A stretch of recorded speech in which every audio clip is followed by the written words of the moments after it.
Mrs. Your host. This thing lights down, the hostess with the mostest. Okay, so all glory to the Most High God. Yahushua. Hallelujah, Abba Yah. Thank you so much. Thank you so much. Abba Yah, thank you. You know already the mother, wisdom, they give us so much information.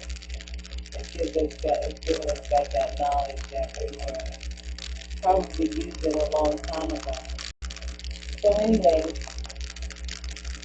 I was watching Rumble on rumble.com, and I'm watching NETMOSTWANTED.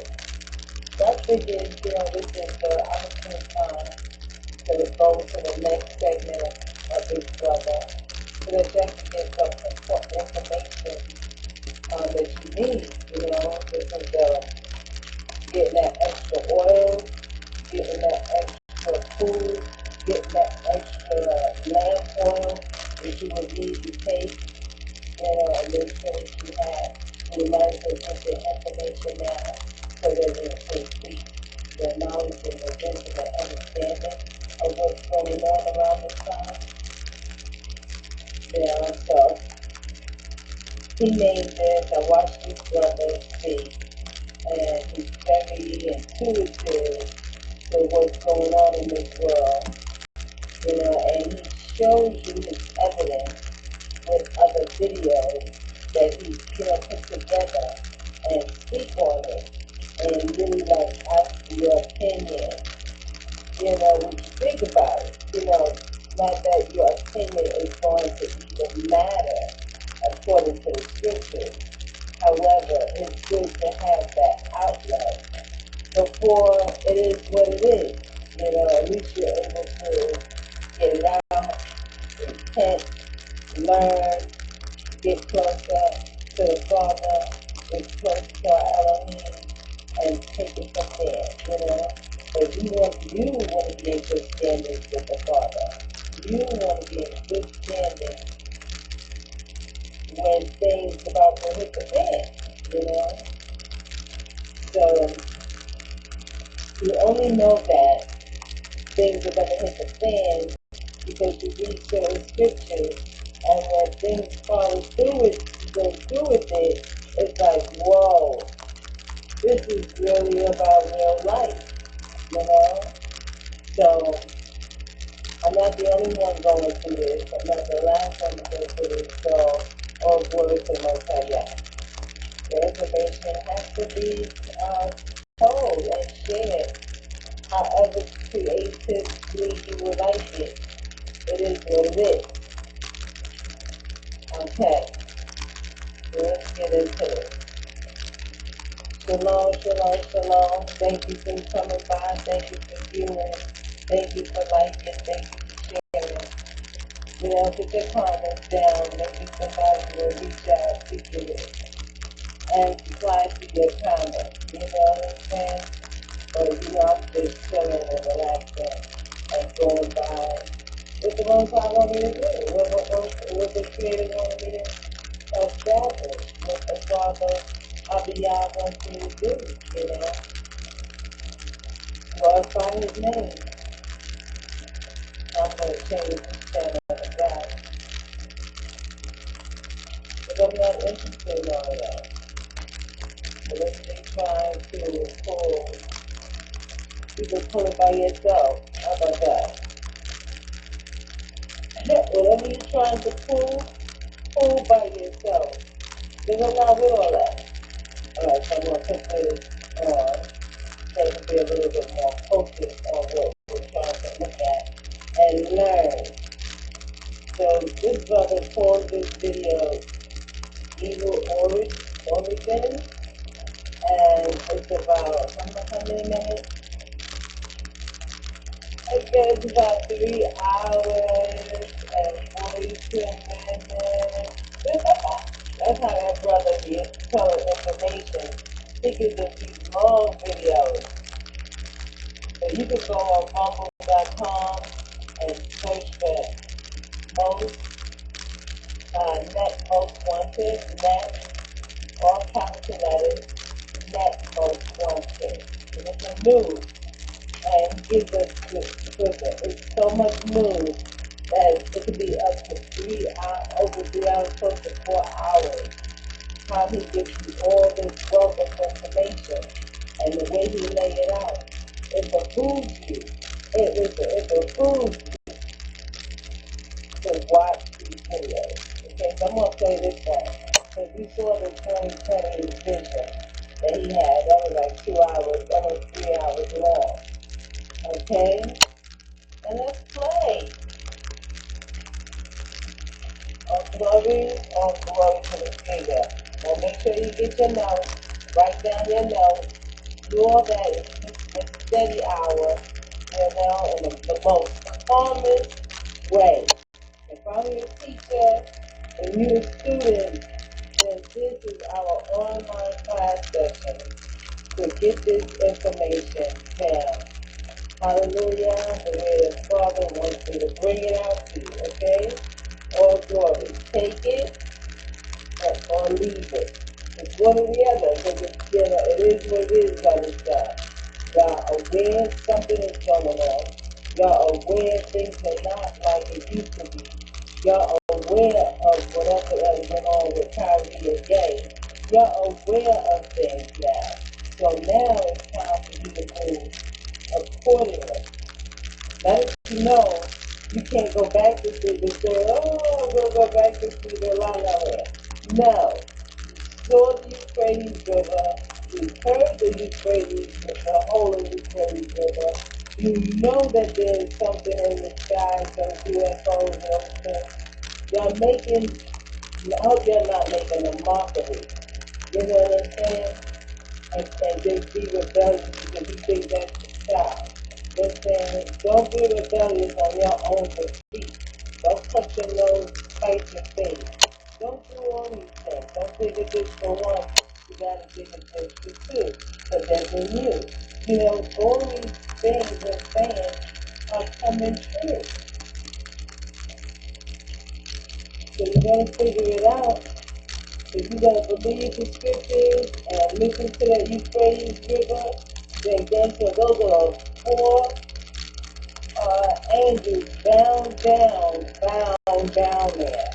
And now they're going to be released for a short period of time.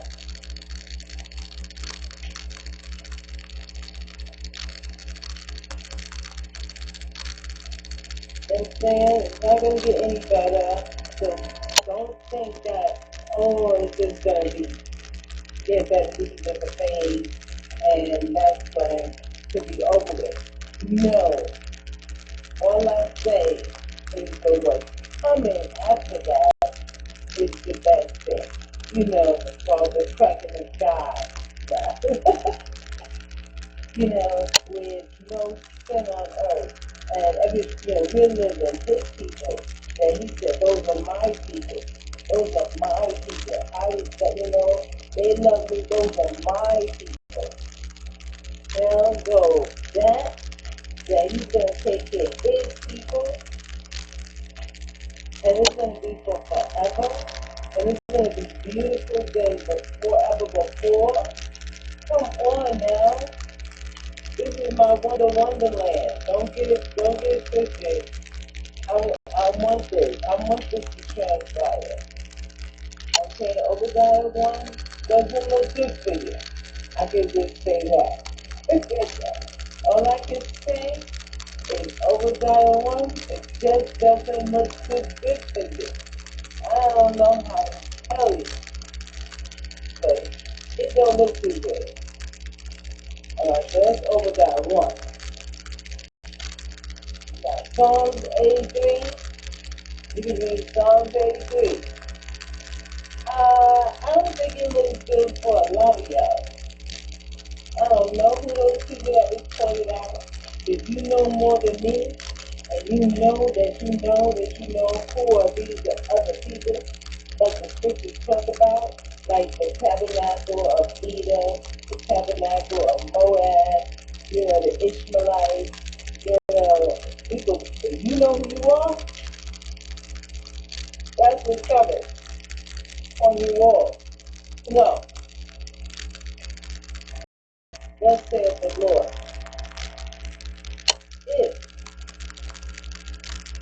telling you that these things are going to happen. After all that will happen to us happen. Like Deuteronomy 28, 15, 68, all those things happen. The 400 years that actually did happen. If it was longer than that, that's going to fall back. But according to the deadline, according to what the system has taught us, 1619 is when we went into captivity. 400 years from that was 2019. Now you do the math. Tell me if you got it wrong because of a leap year. Tell me if you got it wrong because of leap year. But I know when I do the math, and I said 16, 19, it only went up to 2019, and then it stopped. So now that I'm enjoying and living my life,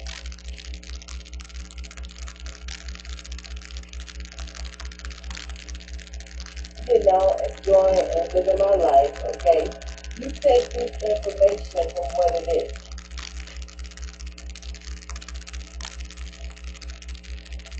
All glory to the Most High. Hallelujah. Okay? So you take this information from what's working. If I was just feet under God, you would have never got this information. That's how I look at it. That's how I see it.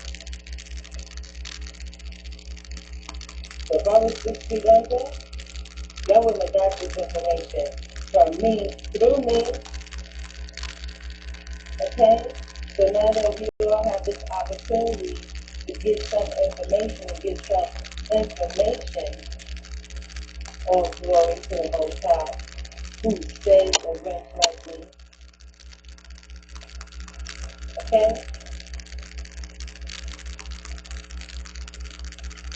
Okay now. Alright now. So sit back and chill. You get your workout, do a little do 20 sit-ups and give me 20 push-ups. And ladies, squat. Give me 20 squats, okay? So every time I'm going to help you, okay? So I'm going to do my show, but I put in my 20 sit-ups. I put in my 20, sit-ups the way I do it. I put in my 20 squats, right? And then I can sit back and say, okay, I got that physical workout because I'm all about changing the body, mind, and soul at home and my faith kingdom dance together. Hallelujah. Hallelujah. So hallelujah to that for me. Hallelujah. I mean, keep working on it until he kept improving it, and improving it. So now, all glory, we got what I wanted. Every time God said, well, hallelujah. He said, if you're going to be living up in here, you're going to be living here in comfort of glory. So I'm comfortable, everything is great. Thanks for the food I ate. It was good. With all of that. I'm chilling and milking. Only regular hoes. But it's what I need. I don't do cigarettes. My body don't agree with cigarettes. It's just annoying to look at. But it is what it is, people smoke, so it's okay, whatever, it's just not for me. It's just not for me, But I understand because I do like the light of some smoke, So I know that intensity of wanting to have it, but you're trying to break the habit if you want it, but it's good thing I could only do that and say that about weed, you know what I'm saying? They like the natural smoke to calm the head, to calm the mental. Take you up to the spiritual. You know, and take you up to the spiritual in a decent way. Not a violent way, not an uncontrolled way, not a lazy way. It's just balance you off. So I know people have their devices, that's all, let me say that. I know people have their devices. Okay, so we all, not perfectly, all fall short from the glory of the Father. Hallelujah. We can reach our hands, but He can ultimately grab us. We can put our hands up and pray, right? And we can reach high to the sky, like we grabbing for the Most High, and give Him praises, like, oh, good. But only He can grab back and pull me up there. You know what I'm saying? Like I grab up there like amen, hallelujah, keep your hands up, raise your hands to the sky, hallelujah. And if you could grab up, my hands are not long enough, my arms are not long enough.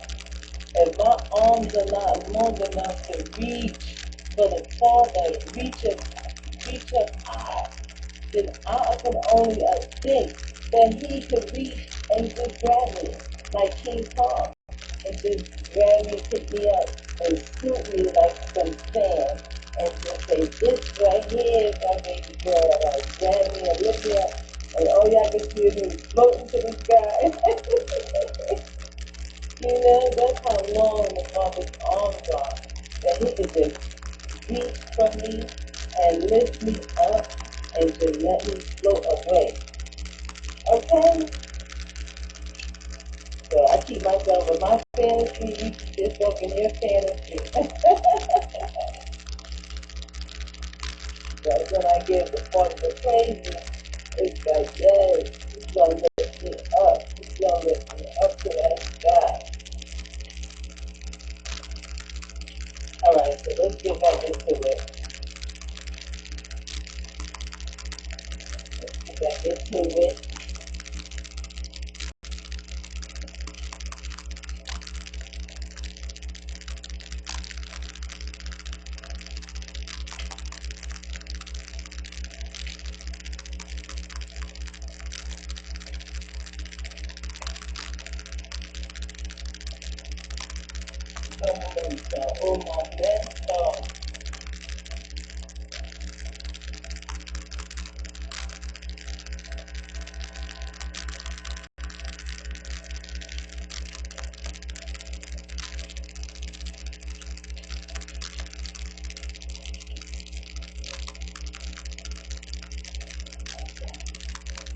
Enjoy.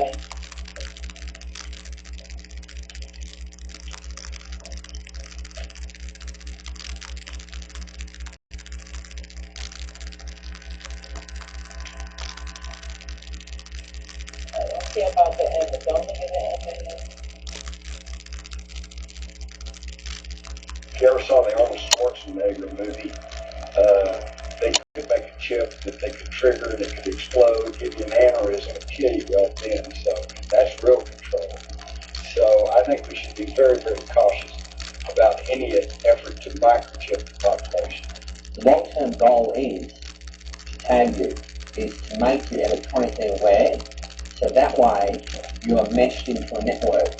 So when you actually look at the word online, online actually means to be under the direct control or connected to a mainframe. So the semantics, the science of semantics, they tell us what the word means. So when I take an RFID chip, I'm online, I'm connected. A network, what is a network? I'm worked into the net. What is a net? A net is something that catches you or ensnares you. What is the web? World Wide Web. What is the web? It catches, it ensnares.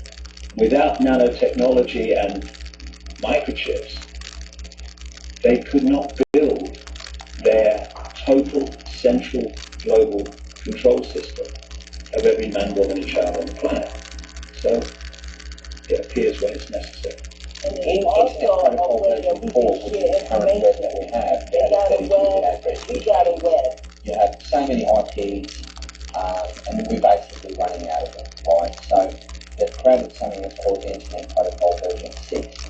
Now, what that will do is that will allow for every single product, right, on the face of this earth, including going to grains of sand even and specks of dust, if possible, to actually be RFID slash EPC tag. So if we're sitting at this table, that particular bottle would have its own web page, right? That would have its own web page, the table would have its own web page. And I could query that particular product, how it arrived here, who is drinking it in proximity to me because I might have other RFID products. So what you're doing is you're building this meshed world, this Internet of Things, where any object is communicating with any person at any time. But the thing is, who is it communicating to? And the thing that it's communicating to, who are these people? It's Sun Microsystems and it's IBM.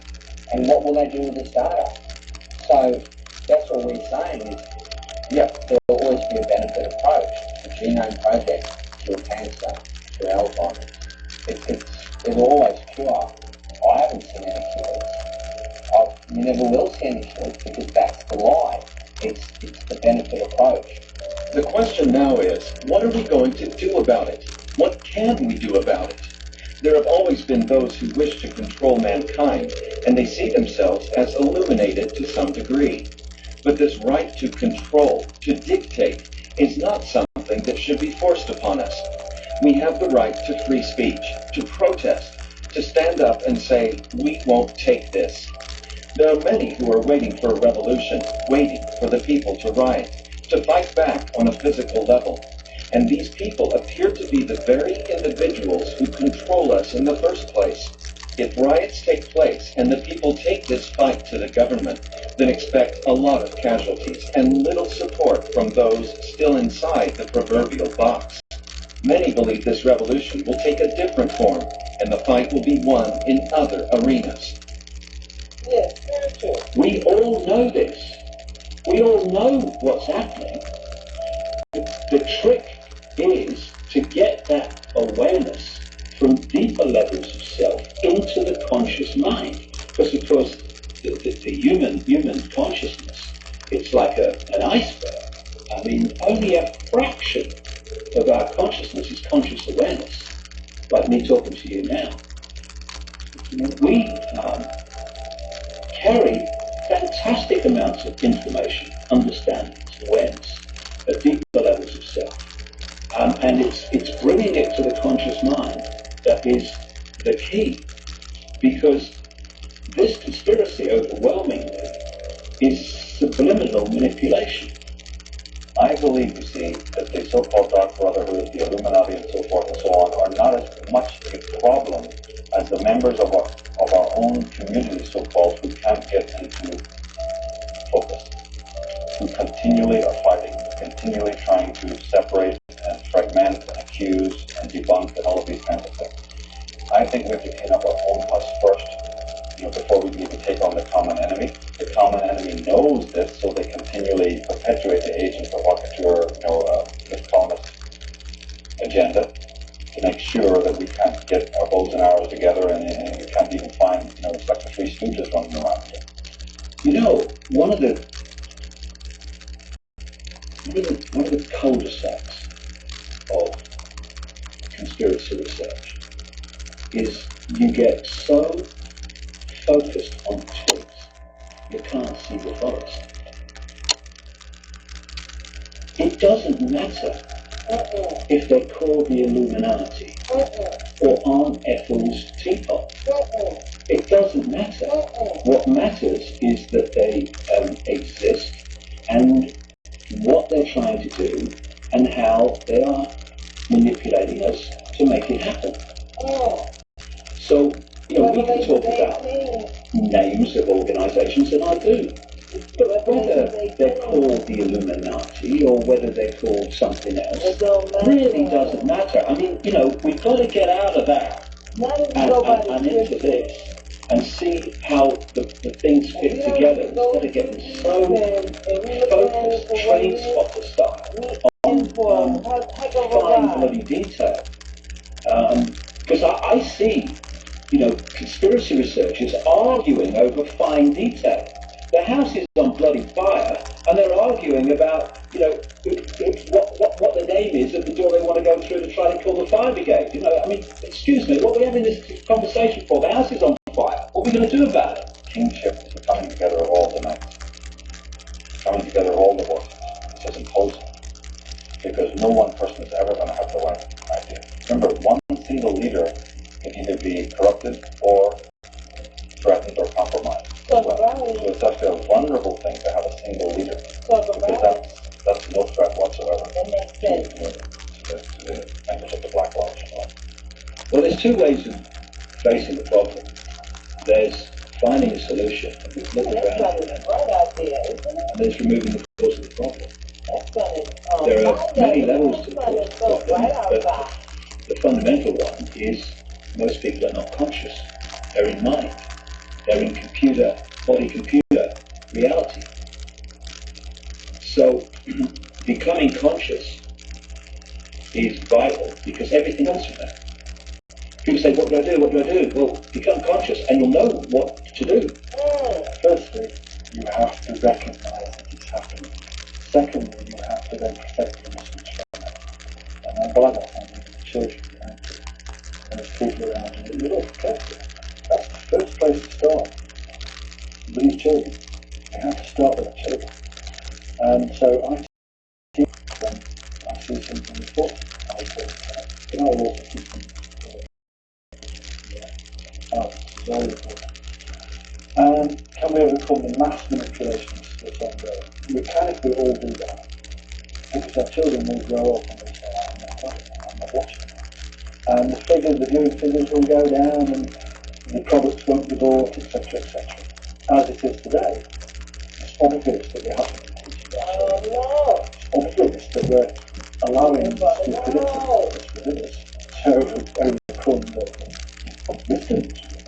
In a way, the idea of inevitability I find particularly difficult because it disempowers people. If something's inevitable, then there's nothing you can do about it. I actually think it's beholden on every single person to do something about it.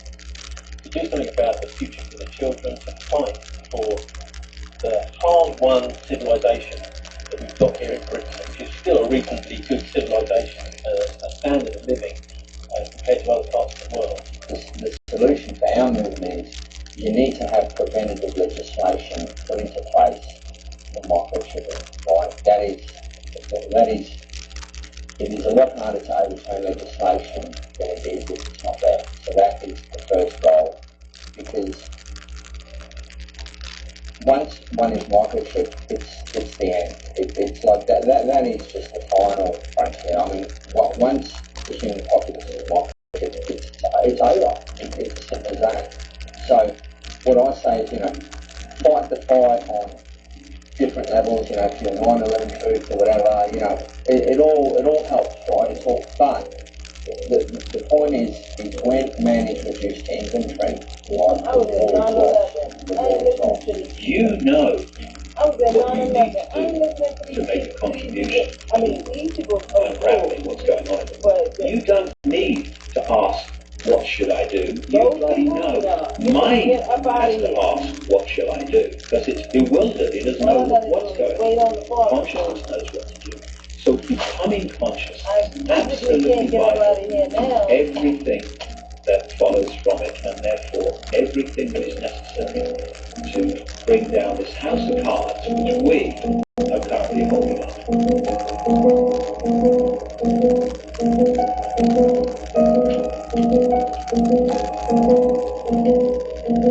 You got everything.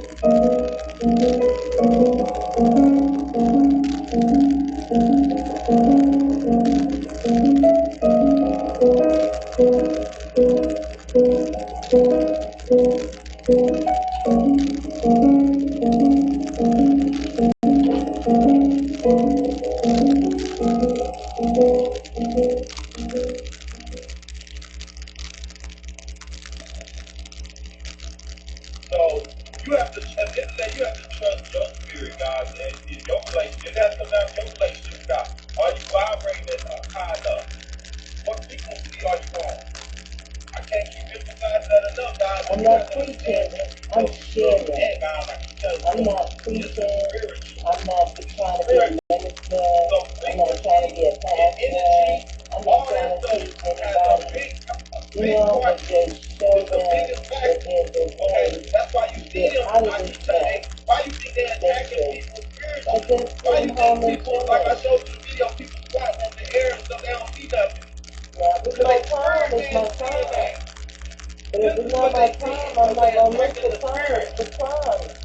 You know what I'm saying? I'm just sharing this information with They understand it. They attacking something that you don't even know about. They attacking you, your most prized possessions, your spirituality is under attack. And they able to do this because they hid your spirituality from, they hid the impact of your pineal gland and stuff that you're able to do. They've hidden this stuff from you intentionally. So you think that they gonna give you that information? You think they gonna allow you to receive the information? One thing, spiritual, yeah. God preserves His word of spiritual. You will know when you read and you coming upon the right information. You will get the right download. You understand what I mean? Yeah. You will get the download that's gonna be pertinent to your survival. Yeah. Your spirit man is compromised. Like right now, my spirit man is not compromised. Okay, I haven't consumed anything that would jeopardize my spirituality, that would jeopardize my ascension. Okay? And like I say, if your heart's in the right place, man, you walking a righteous walk. And this just having love in your heart, doing right by your fellow man, trusting in God and believing in Him, you'll have the right, you'll be on the right path. You won't be deceived.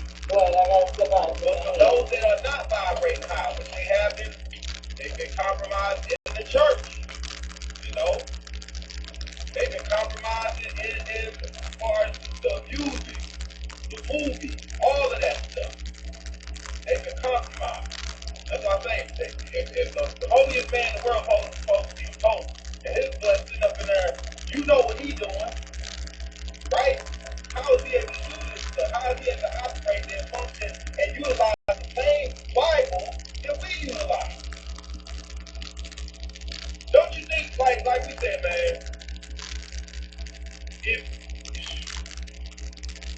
if you're an evil person and you on holy ground, should you just evaporate or something? Should you have a hard time existing in that atmosphere? Like, I mean, that's my understanding. But these people, they walk around and they claim to be holy. I mean, and they doing the most evil thing. Doing the most evil thing. And nobody's batting an eye, nobody's paying attention because they're holy. According to them in the book, right? They walk in the righteous walk. So we know this BS they got. So you gotta be able to discern, man, what's going on out there. And like I said, man, I always felt some kind of way. I never respected the Pope. You know, I never respected some of these pastors I've seen when they know how they operate, man. And I can see right through them. I can see right through them. And some of y'all could do. You know what I'm saying? Some of y'all could do. But there's a lot of people that see, man. That's why you need folks like myself and others that help to shed light, spread the light on stuff, man. I mean, at the end of the day, that's all we do. I'm not trying to mislead nobody and like that. People like, oh, this new age Christianity, new age religion. This ain't no new age religion. You could call it that if you want to, that ain't what this is. This ain't no new age religion. What this is, man, is evolution. That's what it is. We evolving as a human race, human species, spiritual beings. Evolution is necessary. Okay? The Bible stops at a certain point. It doesn't tell you everything that we are dealing with today. And in order to get all that information, you gotta have your own spiritual discernment, be able to get spiritual spiritual information. You gotta get that information from God. That's not got to come to you. That's not gonna come to you in the book. You know, they didn't tell you that they was gonna use a biochemical weapon on people. That didn't come in the book. That didn't tell you that was gonna happen. They said you're gonna get a mark on your forehead and a mark on your hand or something like that. That's how it came off, right? Well, guess what? The glucosamine stuff that goes under your skin is in your body is being read the same way. Okay? You wouldn't know that if you were just making it off the old. Like I said, I got a friend that he's like, this ain't the last, these ain't the head days, but it's gonna be you all got to get the mark on your forehead, this and the other. Dude, this is the mark on the forehead, so this is what it is. Just because you looking for stuff, like I said, people keep looking for stuff on a physical level. They're not looking for stuff in the spiritual. That mark on your forehead is a mark on your pineal gland. That's what it is. It's tampering with that. You trying to look for stuff on the physical realm. They looking for hell on a physical level. Burning in fire. Like I was just talking to my guy, he's saying, well, I don't see this thing hell, but he's not burning fire. Does that other no? He's not burning fire. There is not going to be a fire. I keep telling you, there's not going to be a fire that's going to burn everybody. What point? If you burn it, that means that you burn it physically. That means your body is burning your vessel. You're not even a physical being. You're a spiritual being. So you're not going to burn in the physical. Okay? Understand that. Just like you're not going to be in heaven in the physical body. This is what I'm trying to tell you. You're not going to be in heaven in your physical body. Like, that's not how this is working. This is what they say people to believe, though. This is how they're able to attack people's spirit, man, and people don't know what's going on with them.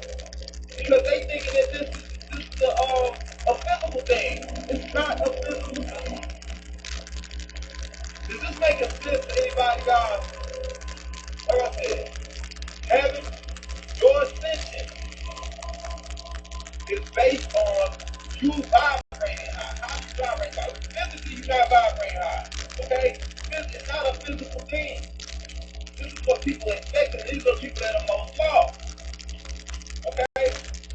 People talk about catching the Holy Spirit, the Holy Ghost, and then they do a physical thing. These are just not the Holy Spirit, the Holy Ghost. The Holy Spirit is not you catching the Holy Ghost and doing all kind of crazy dance in the physical. You see how they put this in people's hands that this is a joint physical, and it's not. This stuff is spiritual. It's on the spiritual level. And you have to start applying the spiritual aspect of this over the physical aspect. That's how you start coming to the truth about what we're dealing with. That's why I tell you the Bible, metaphorically, a lot of the stories in books of the Bible are metaphoric. Okay? They're to be disseminated in a spiritual and not a physical. So this is where people get so caught up, man, and they have a hard time. They say this is hell. This is hell based on the thing about it. And you will continue to be in hell until you understand the spiritual level and you're able to ascend spiritually and put things together and understand what's really happening out there. Okay?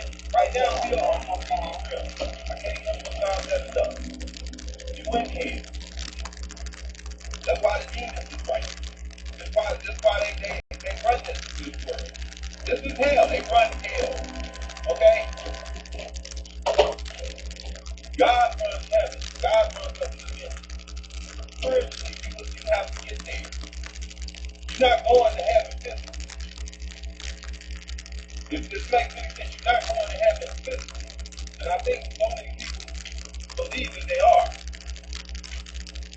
And I asked you, I said, what are you going to do when you get to heaven? I'm gonna cook, clean, and do laundry. Praise God. Amen. Praise God, we're just gonna be in heaven, praising God. That's what you're gonna be doing. Now, Praising God every day. cook, clean, and do laundry. That's what God wants you to do. To cook, clean, and do But what laundry. is what's gonna happen there? You see what I'm saying? And There's what got to be serve some the type of Father. life, right? Serve Some type of life that you can live. yeah, do other people. Help cook, clean, and do Your laundry. spiritual being will live a life. Yes. You will continue to evolve as a spiritual being. Yes. But you can't get there, man. You can't get there if you haven't started to understand different aspects. Welcome back. I'm your hostess with the mostest with the lifestyle you already know. You can't get there if you can't start to put stuff together, man, and figure out. So next move is multi-young next move. That's all I know. We're gonna have some ice cream on that though. I can eat some ice cream for all that. All that stress. Almonds. Woo! That's my favorite chill out food. You want me to chill out? Oh yeah, some $5, chocolate chips, chocolate, anything chocolate. Chocolate, regular chocolate.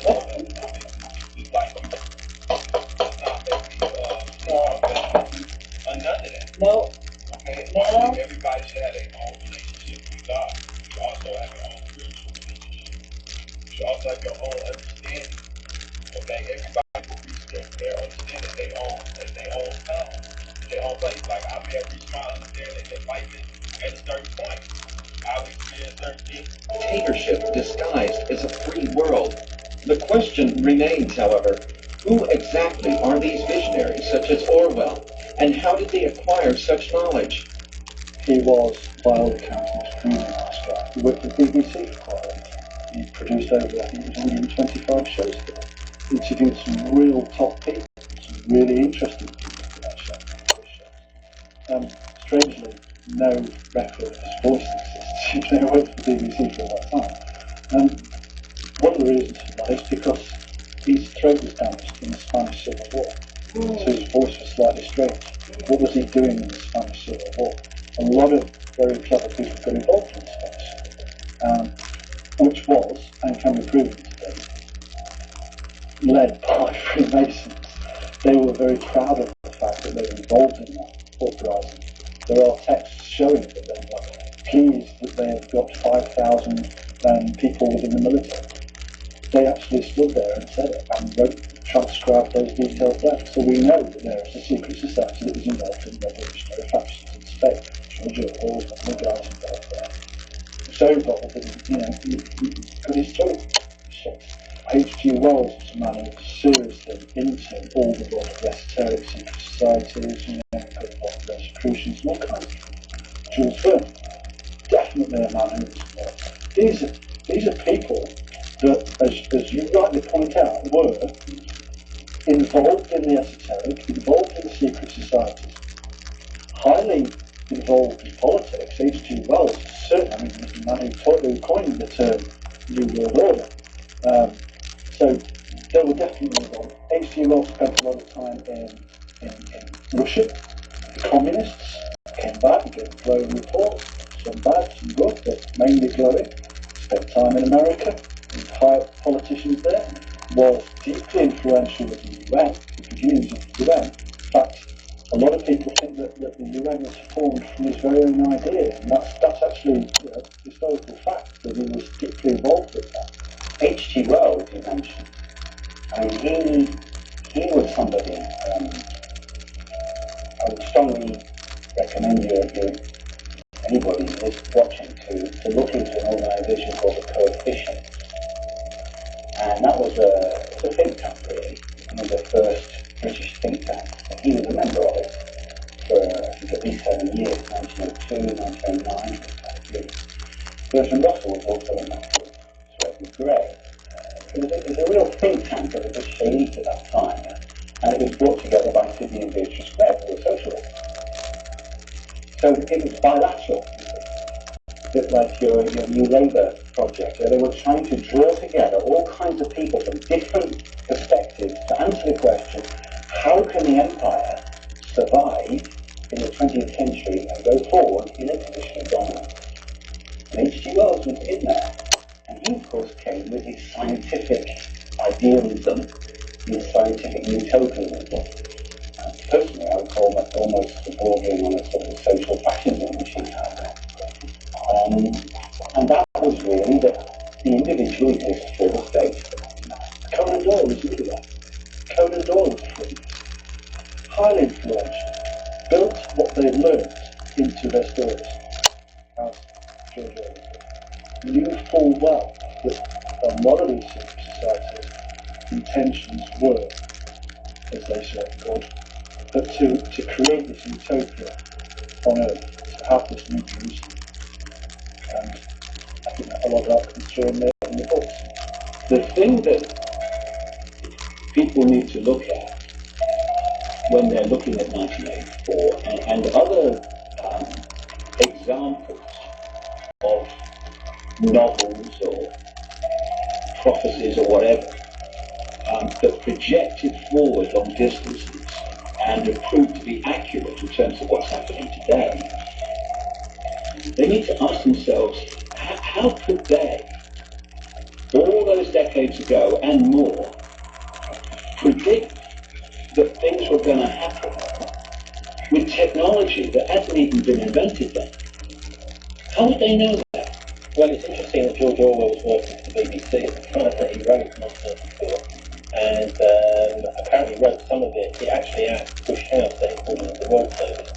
So I think he had a certain insight into some of the rather more, shall we say, extremist elements within the ruling class in this country. And I think he was aware that there is quite a nasty strain of ruling class people in Britain who have a lot of power and who have completely disregarded human life. And that was seen in the Second World War to be something which was just simply a German thing.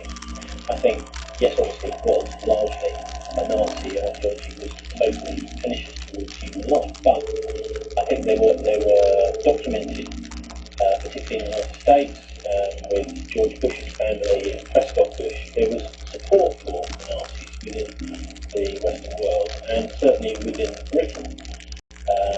We had a king who had to be sort of quietly shuffled out of the way, who was pro-fascist, and I think there's clear evidence that there's still some kind of covert fascist influence within the British ruling class. All the things that are going on all the levels, political, technological, secret society operations, black operations, are leaked to us in the movie. I don't really have a complete understanding of why they choose fictional means. I mean, the jury's out. All I know is that they do it.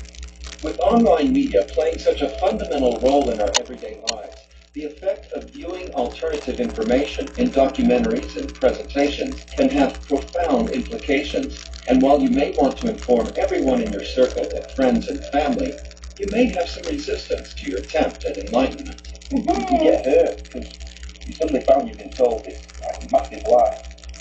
And most of the things that you believe that, have just been shattered.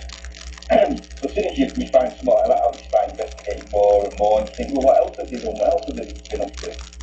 And I went down the road and I started looking at all this sort of kind of agenda. And one of my favourite books when I was a kid, was 1984. And I had read A Brave New World, but didn't rate it as much. But when I started looking at certain things to do with that, and certain things that were going on in the world, a couple of things started to click.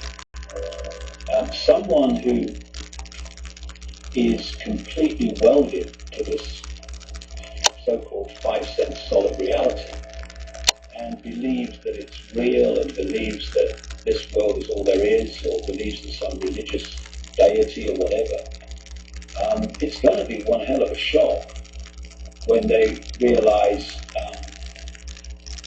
that their whole belief system was fraudulent. Their whole belief system was completely illusory. And it's basically like sitting in a room and other people in the room, the little room, are telling you that this is all there is nothing else, or there's something else beyond the room, is some religious deity. And you get brought up in that room, your whole experience and knowledge and everything comes from that room. And then someone comes along and takes a look. Have a look at that doll. I mean, it's going to blow your mind, isn't it? I think the first reaction is incredulousness. Why, that can't be. You know, I didn't hear that on CNN or Fox. My parents didn't tell me about that. Nobody in school told me about that. But if you could get past that, and some people cannot, but if you can, then you start researching on your own, you suddenly find that the whole world and the history of the world is very different from what you've been taught. I say that in my work I'm always emphasizing that light both conceals as much as it reveals. And I'm kind of shocked that people haven't noticed this simple dynamic. Light conceals as much as reveals. Could it be then that the Illuminati are using light because for the same reason as a policeman when he shines light in your face he's blinding you? That light has this principle to also blind you? In the United States, after all, we put people in prison for conspiracy. And yet, when we talk about a conspiracy at the corporate or government level, they tend to poo-poo it and say, well, there can't be any such thing. What hogwash. So who is running the show, you might ask? Well, that's the tricky part. This new world order is centuries in the making. And just when you think you've identified the bad guy, he's hung out to dry in an attempt to maintain face, as the agenda is all that matters. And no one is more important than the agenda. This is a team game, and the team serves the agenda, no matter what. It's like a global spider's web. The center of the spider, or the spider is in Europe. It's on operational level. It's in places like London, Rome, Paris, and Germany. This web goes out across the world, and each strand in the web is an organization or a secret society that answers to the spider. The closer the strand is to the spider, the more secretive it is, the more exclusive it is. And if we're talking about names, what these guys try to do in the most secretive of their organizations is not to give them names at all. Because it's much more difficult to research something and uncover something that doesn't have a name. Don't try it. So you have to give it a name. You have to take that power away from this technique of no naming and give it a name.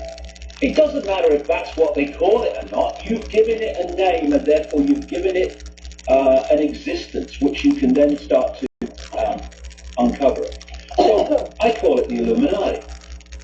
And that's a name that's often been used. It's been used officially by an organization called the Bavarian Illuminati, which came obviously out of Germany through the Rothschilds and a guy called Adam Weishaupt. But that's not the Illuminati I'm talking about. It's the strand in the web. The web I call the Illuminati goes back thousands of years and beyond. The Illuminati is a modern term, that's what we're discussing, is a term for this idea that all the secret societies of the world are joined under their head and controlled from the top. In all the years of research that I've done, I haven't yet found that man with a white cap. And I don't personally believe that there is a man there with a white cap stroking it, telling Mr. Bond that he's going to die. I really don't see that personally. What I do see men conspiring at every level, whether it's in the schoolyard or whether it's down at the Freemasonic Club or whether it's Parliament or Congress. Wherever it is, men conspire. There isn't just one psychopathic super criminal at the top, which, is about as ludicrous as saying that this lone assassin, was involved in the JFK murder. No. There's a bloodline. There's a generational thing going on here. There's a dragon court in operation. And and they use the dragon symbol, and they use the serpent symbol right there in your face because that's their logo. Why should they not use it? You know, a football team uses their logo, the police use their logo, the religions use their logo, the medical profession uses their logo, so does the Dragon Court. The Council on Foreign Relations and the Trilateral Commission in America. They are not known by most people in the public, but they're knowable. They operate in public because that's the spider's web starting to interact with mainstream society. Just a little bit back from that is the Bilderberg Group. And when you think that the real action is played out through these really exclusive secret societies close to the spider that dictate to the entire web, the Bilderberg Group is a strand in the web. And they have what I call defend the first domino. They know, for instance, that if the first domino goes down, it's another domino, and suddenly you're starting to move. For instance, if you allow alternative healing to become widespread in society and accepted, the next question is, how does it work? So the first domino goes down. Okay, alternative healing, we accept it works, it's going to become part of mainstream society. Next domino, how does it work? Next domino, well, reality is not like we think it is. So you defend the first domino. And so with the spider's web, they want to defend the outer reaches of the web so you don't start to get deeper into it. So they're quite happy for people to think that the Bilderberg Group is it. That's where it's all being orchestrated from. Because they're out here. They're not where it really is. They won't tell us themselves what the objectives are. What they say is that they're a private club, wants feed, and that kind of thing. Ultimately, if you look at what they've been pushing for, it's consolidation of power for themselves. If you look at policies that have come out of Bilderberg, albeit unofficially through Chatham House rules, which means that you're allowed to promulgate these policies, but you're not allowed to say where you heard about them. And it's all to do with consolidation of power. For example, there's no whisper of forgiving debt into third world countries now. I would say that is a place to start. In many ways, we are in debt to the third world countries for the way that we've abused them over the years, over the centuries even. And the idea that they should owe us something, I just find ridiculous. Now, this sort of idea is never to be found at the Bilderberg Group. The other thing is that they are essentially looking at potential new leaders. That is to say, they're screening, vetting, interviewing potential new prime ministers, presidents around the NATO zone. And it is clearly tied in with NATO as well. The Secretary General of NATO always seems to appear magically at a Bilderberg conference the year before it gets completed. And they do seem to have waved this kind of what I call a magic wand of power. They bring someone onto a Bilderberg meeting, and amazingly enough, they become the next year maybe the leader of the opposition, and then of course possibly the Prime Minister, and somebody in charge of the country. This is the way that Tony Blair was slowly on the ramp to success and Prime Minister of Britain was Bilderberg conference the year before he was nominated to be party leader of Labour. I noticed that this year at the Bilderberg top guy of Google is really there. I don't need to say more. We'll fill in the gaps with that. Why on earth with Google? Why is it so powerful? You know? Fill the gaps. So these things are definitely men trying to control the situation, trying to run for us. I wouldn't say that there is one top man, I wouldn't say that there is one top club, but they all seem to be like interwoven. That's what the evidence shows. The rest of it, unfortunately, becomes part of the imagination. The trouble with Freemasonry is it's very difficult to actually pin it down, because nobody within Freemasonry will confirm or deny any allegations that are made about it. Now, this we will not confirm or deny approach, I think is always that any journalist should immediately raise suspicion. If someone will not confirm or deny anything, then there better be a very good reason why they won't. Because the job of journalists and the job of all organisations should be to tell the truth. Now, as soon as someone is not confirming or denying anything, then what they're doing is they are imposing what would normally be something to do with private privacy on a public body. So we're often told that Bilderberg is a private meeting. The only trouble is that the people at that private meeting are almost all, if not every single one of them, is a public figure with a great deal of public responsibility. So what they're trying to do is dress up these supranational pressure groups and very powerful organisations that formulate policy and saying it's just a private meeting or it's just topical. Well, if one makes a study of Freemasonry, you find it's just rife with all kinds of symbolism that involves Illuminati symbolism, Knights Templars, Egyptian, Greek. So they have a distinct historic worldview. The problem with Freemasonry is that it has a large outer circle and a small inner circle. Now, the outer circle does lots of good things. Here in the United States, they have burn centers and hospitals for children, and they're very civic-minded. That's all well and good. The inner core may have a deeper agenda. But of course, if you ask a Freemason, is there an outer core and an inner core, I guarantee you he's going to tell you no. Because he's either a member of the outer core, in which case he truly does not know there is this inner core elite, or he's a member of the inner core elite and has taken a blood oath not to reveal that. So it's the secrecy of this that causes a lot of people a problem. You know, ever since the days of John Dee, Queen Elizabeth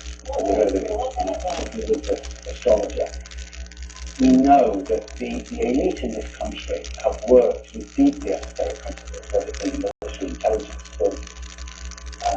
or the Freemasonic circle. There's esoteric knowledge behind a very great deal of what they do. I hear so often people say, so-and-so is it. It's the Freemasons.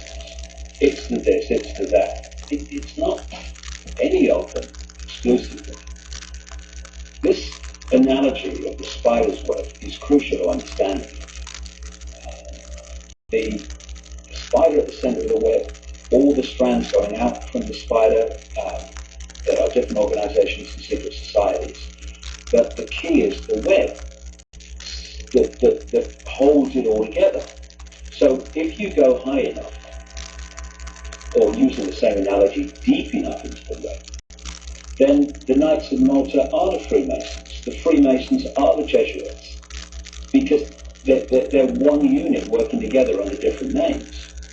Freemasonry is very, very important because it's so vast around the world, and it's a coordinating organization that gets the same things happening in different parts of the world, because it itself is a web.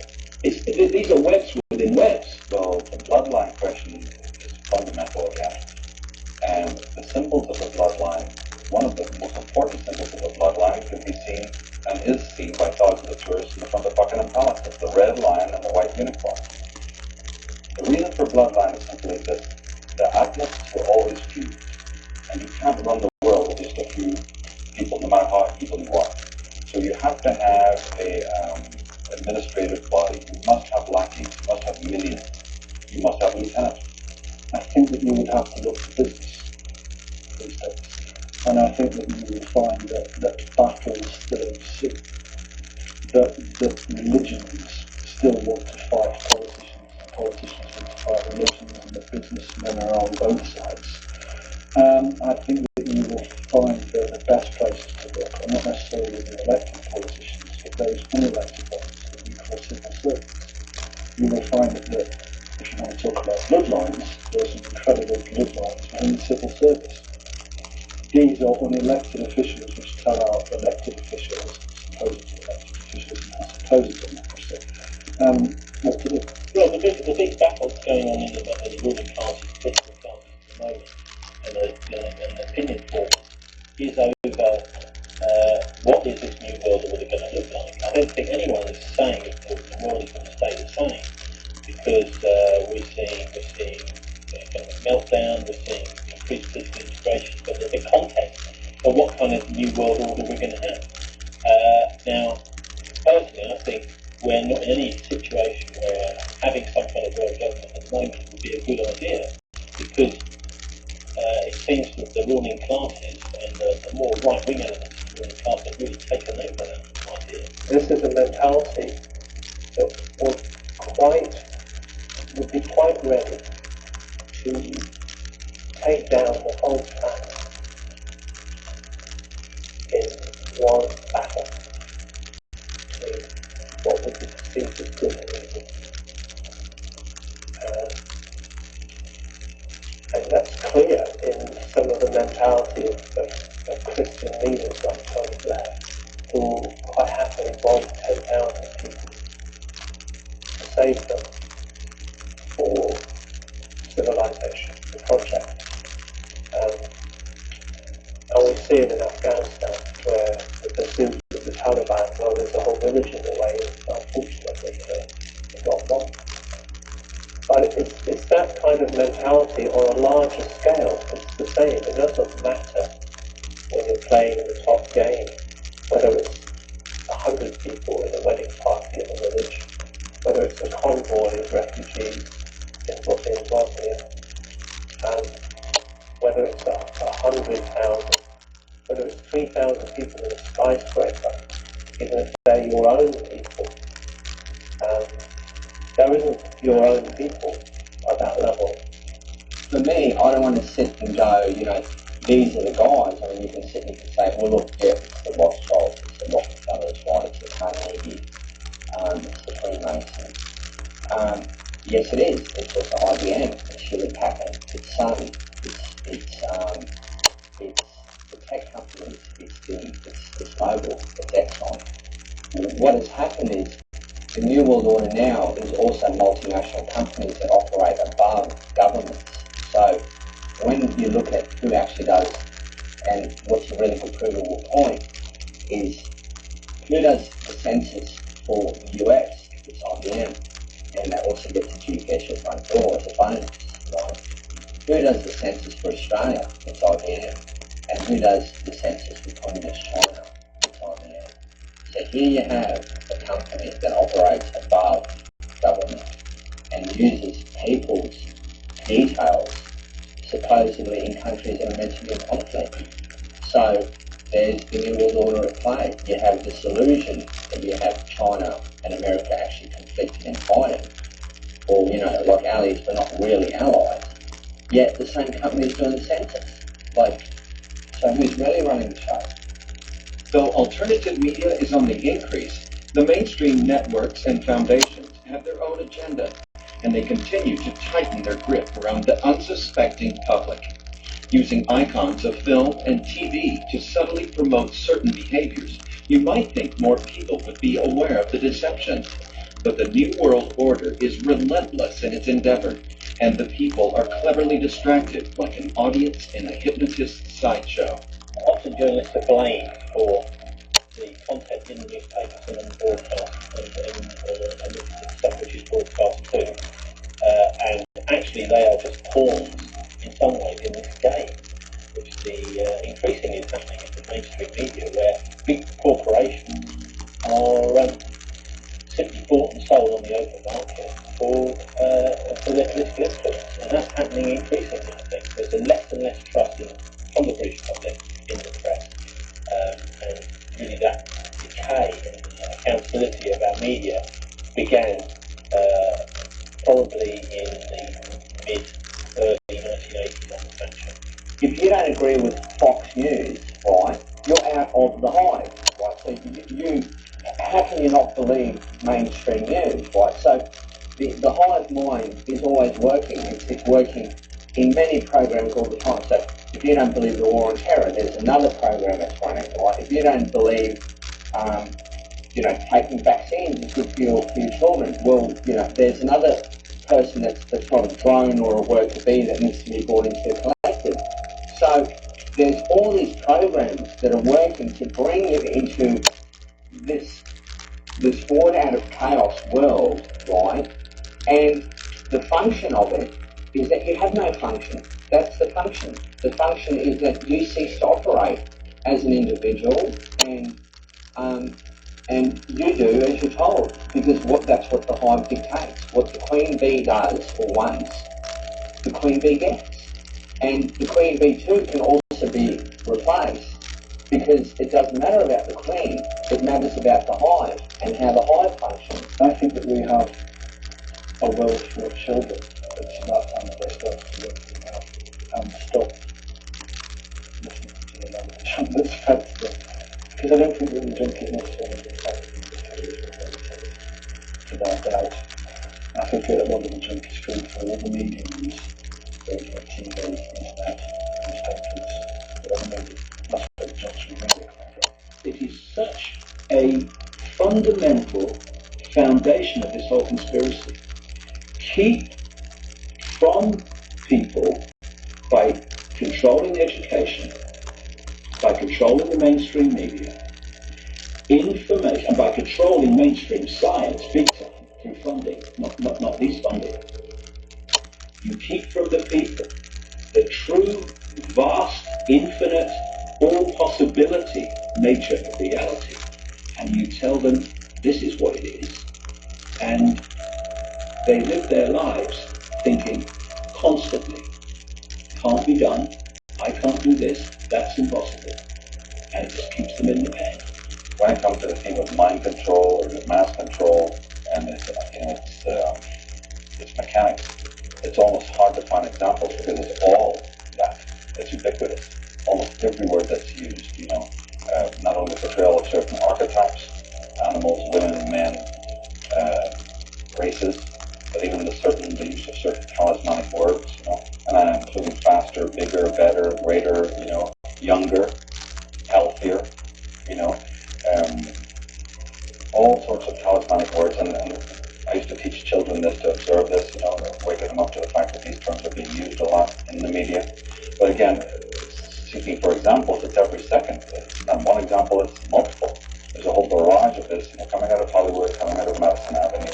What's happening in the mainstream is that idea that I represent you, John Stewart represents you, X represents you, is a Pied Piper concept.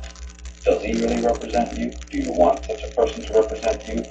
And if you do, then is he not completely now in control of your allegiances and your affiliations, you see? And they can steer them in a very much a Pied Piper way, wherever they want to go, sometimes this way, sometimes that way, like those cops used to see at the corner or in the center of streets with a white armband. This is the road they don't want you to go down, but this is the route they do want you to take. And so through this particular mechanism, and I do see it in shows very much like The Daily Show, and also in the more pernicious types like the Bill O'Reilly's syndrome. But people need to become very observant of this, Billy Beck. Not that these people don't have important, brilliant things to say, and after all, they're journalists, they collate and summate, and it's good to poke fun, be the court jester, but you're still in the court. You're still serving the boss. War on terror. Fear of, you see a terrorist, am I going to get blown up? You've got fear of your fellow human beings. This is a fear in the feeling realm. And then we've had imposed upon us a fear of our life system supports fear of the environment. Can I trust this water? Is it progress? Can I trust this food? Is it irradiated? That's a fear of life, the life system.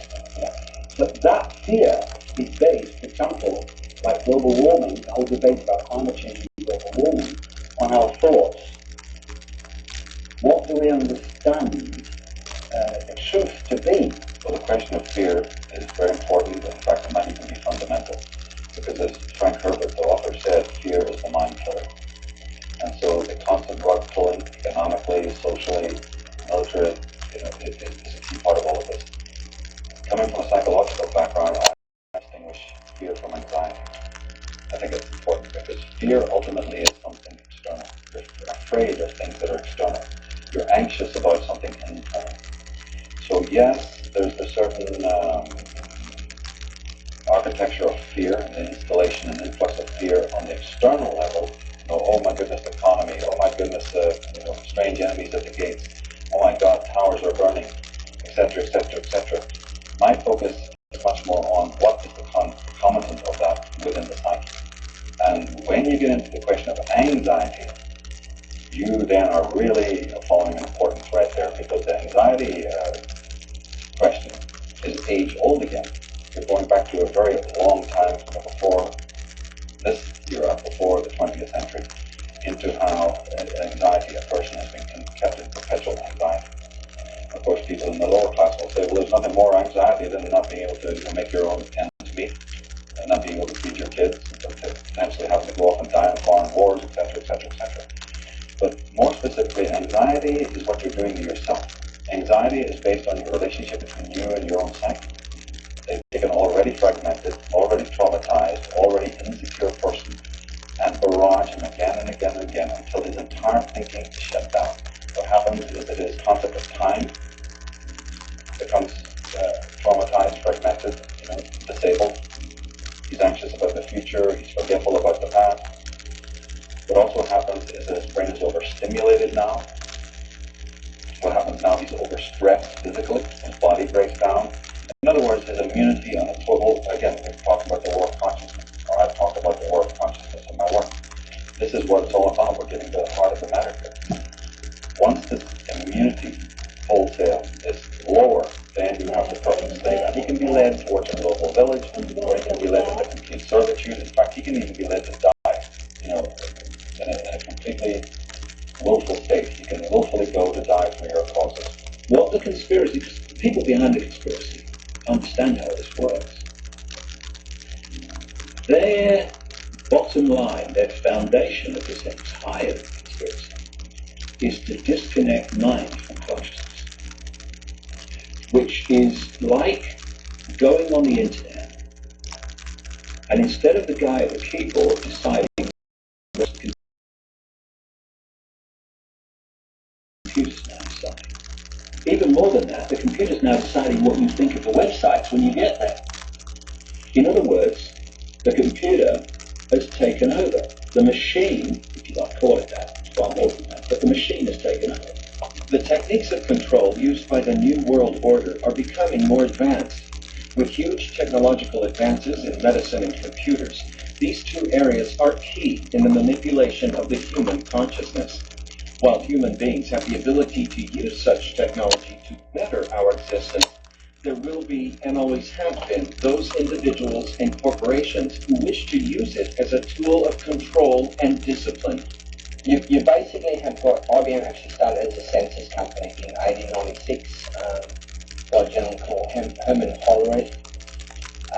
It started basically as a census company. So what they did is they got a contract with the US Census Bureau. They then evolved that into an actual tabulating machine. And what a tabulating machine is really a computer in its earliest form. So the punch card system was basically a software engineered program, in a sense, where the Nazi regime would come to Thomas Watson from IBM and say, look, what we want is a punch card system that can document race, lineage, occupation, location, inventory, create the punch card systems for us. So kind of like in software engineering, you go to your program and you say, look, this is what we want, right? And the end result is, verification, validation, and the software program is produced. So what would happen is you'd have different punch cards depending on what the Nazi regime actually wanted. Now, what makes IBM totally guilty in this basic transaction is IBM didn't actually sell the Hollerith machines to Nazi Germany. They leased them. So you had over 2,000, Hollerith machines on basically all, Auschwitz to all the camps. And being able to actually process 64,000 cards per hour, right, you could basically, in 1 hour, find all the Polish people who were, let's say, of one particular occupation that were Jewish or Egyptian or African Negro. So what you could then do is utilizing that data, you could then basically start metering out the people and utilizing the information as power. So the census itself wasn't only limited to, horse, livestock, cow. You actually had the Germans were out to find out the commodities, the butter, like where was the butter stored, and the Danes were the actual guys who were holding all the butter. So what people need to do is look at IBM of what they accomplished with processing power of 64,000 cards per hour. And now we have the Blue Gene processors that can process 22.8 trillion computations a second, right? So just have a think about that. People who've accepted this conspiracy talk about the microchip being a device to track people. I keep saying all the time, there's never one reason for anything these people do.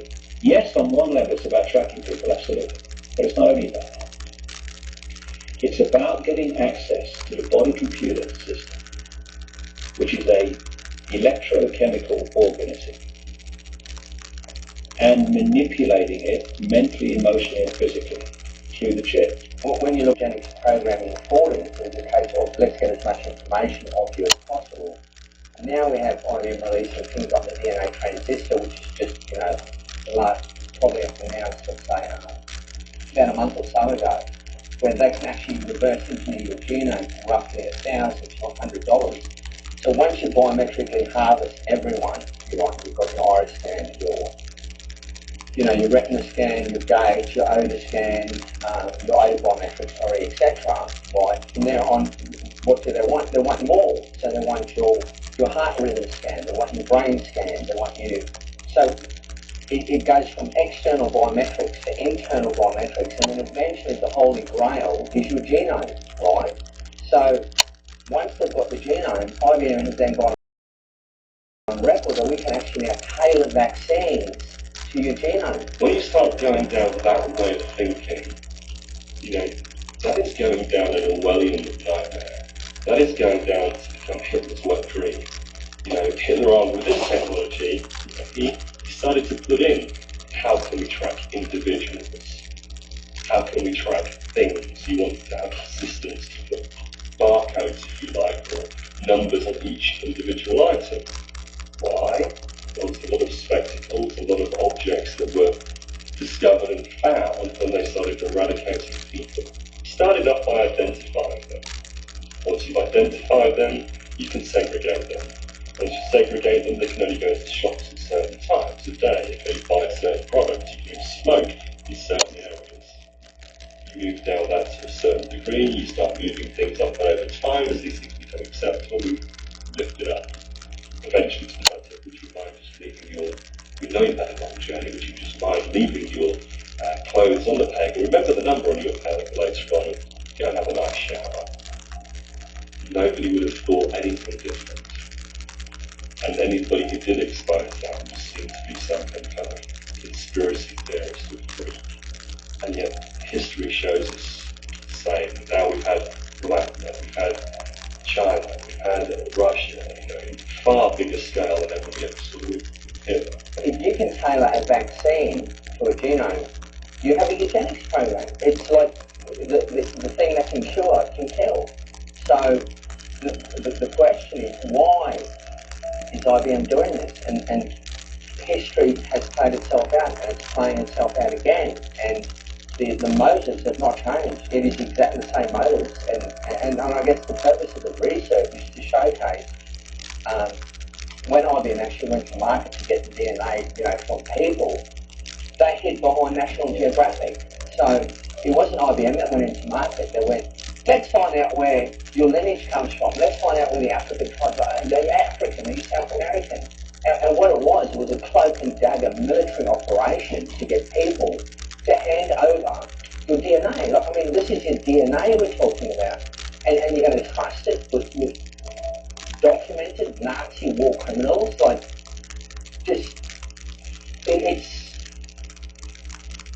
speechless sometimes. Yes, it's true. The elite are big into eugenics, which can be, here in Texas, we'd say, who's your daddy? okay? And they have the idea, this was all started by aristocrats and people who thought that the ruling classes somehow had more brain power and somehow were more capable of running the world than just the other commoners. And of course, this is a very dangerous philosophy. So one thing all you have to do is look back through history and find some of the most shining examples: Beethoven, Mozart. Some of the greatest minds in history came from poor backgrounds. And when you do press this agenda of trying to establish a ruling aristocracy that can run the planet, then all you have to do is look at the Hitler's Nazi regime to see the end result. Because then it started slowly. Well, we need to get the mental defectives and the people who are too ill out of circulation, which they did. And then they began to say, well, we don't want to breed. So they began their sterilization program. And finally they said, well, we just got to get rid of the real riffraff. So they started their euthanasia program. And pretty soon they were marching people into the ovens at the concentration camps. This is what comes of that type of thinking. People like George Orwell were talking basically about barcoding people. Other people who've talked about this in novels or said, in statements to various people that this is what's coming because they know. They have, over the decades, predicted technology or predicted changes in society that required technology, like the microchip, that no one even thought of in the mainstream then. For me, when I actually saw VeriChip going into market and testing the waters in regards to, the human microchip, what I actually did is I sat back and I saw, here's a company that's actually going to market with a human implantable microchip. And the event itself was publicised, televised, and from my perspective, I thought, okay, here we have, human beings actually being reduced to inventory, right? And what's going to happen? So I gauged the feedback. I thought, the church is going to revolt. Civil libertarians just going to go crazy. Are we going to burn the building down, right? And nothing happened. Nothing happened. So that's how the movement was born. It was a case of not something that I really wanted to do. It was just something that had to be done because the structures or the people that we think are looking after us realistically aren't. Because when you look at constitutional lawyers, you look at the church system, you look at civil libertarians, and there's few of them around the world. This is the final frontier of human trafficking, and for it to be dismissed when it's the same company that's manufacturing a microchip for your dog, right, spins a company off to put a chip in a human, just wake up, folks. Well, already we have RFID ink, so therefore we have the ability to tattoo rather than implant chips. So when I say implanting chips, think of pets. So your pet's escaped, you don't know where the pet is, we need to be able to track it, someone finds the pet, be able to work out where that pet is. It's something that most people do. It's almost normal now to microchip animals. There's reasons for microchipping criminals, for microchipping Alzheimer's, or people who don't have any motor control over their bodies. There's reasons to, sort of chip all sorts of different people, from clubbers in Spain to officials in Mexican governments, to all sorts of different security reasons as to why it may be a good idea. And there's lots of arguments for and why these things should happen, and we start thinking, well, would I want to carry a microchip around in me? A few years ago, the Hollywood documentarist Aaron Russo was approached by Nicholas Rockefeller, one of the Rockefeller family, and told, you really do good work. You're ready to make good documentaries. Why don't you work for us? Help us shape the future of mankind. And according to Aaron Russo, he asked him, he said, well, what is the game plan? What is the agenda? And according to Russo, Rockefeller replied, to microchip the population and have the rich people control the world. So there's the game plan, okay? Of course, they're not going to say, we want to microchip you so we can control you. No, no, no. It's going to be to save the children or to save your favorite pet. There's always going to be some rationale for why they want to use this. Probably it will come in the form of credit. Right now, one of the biggest problems in the credit card industry is identity theft. Somebody using your credit card. So what better way than to say, well, protect your credit by having a chip implanted in your wrist or forehead or somewhere, neck. This is very dangerous stuff because if you ever saw the Arnold Schwarzenegger movie, they could make a chip that they could trigger, that could explode, give you an aneurysm, and kill you right then. So that's real control. So I think we should be very, very cautious about any effort to microchip the population. The long-term goal is to tag you, is to make you electronically aware, so that way you are meshed into a network. So when you actually look at the word online, online actually means to be under the direct control or connected to a mainframe. So the semantics, the science of semantics, they tell us what the word means. So when I take an RFID chip, I'm online, I'm connected. A network. What is a network? I'm work into the net. What is a net? A net is something that captures you or ensnares you. What is the web? World Wide Web. What is the web? It captures, it ensnares. Without nanotechnology and microchips, they could not build their total central global control system of every man, woman, and child on the planet. So it appears when it's necessary. In Internet Protocol version 4, which is the current web that we have, you have a 32-bit address, which means you have so many IPs, and we're basically running out of them, right? So they've created something that's called Internet Protocol version 6. Now, what that will do is that will allow for every single product, right, on the face of this earth, including going to grains of sand even and specks of dust, it's possible to actually be RFID/EPC tag. So if we're sitting at this table, that particular bottle would have its own web page, right? That would have its own web page, the table would have its own web page.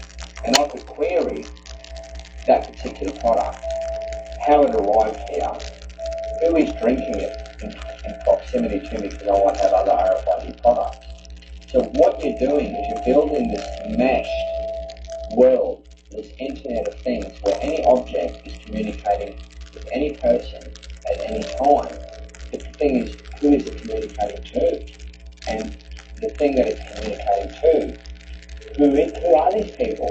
If it's the same microsystem and it's IBM, and what will they do with this data? So that's what we're saying is, yes, there will always be a benefit approach. The genome project to cancer, to Alzheimer's. It'll always cure. I haven't seen any cures. You never will see any cures because that's the lie. It's the benefit approach. The question now is, what are we going to do about it? What can we do about it? There have always been those who wish to control mankind, and they see themselves as illuminated to some degree. But this right to control, to dictate, is not something that should be forced upon us.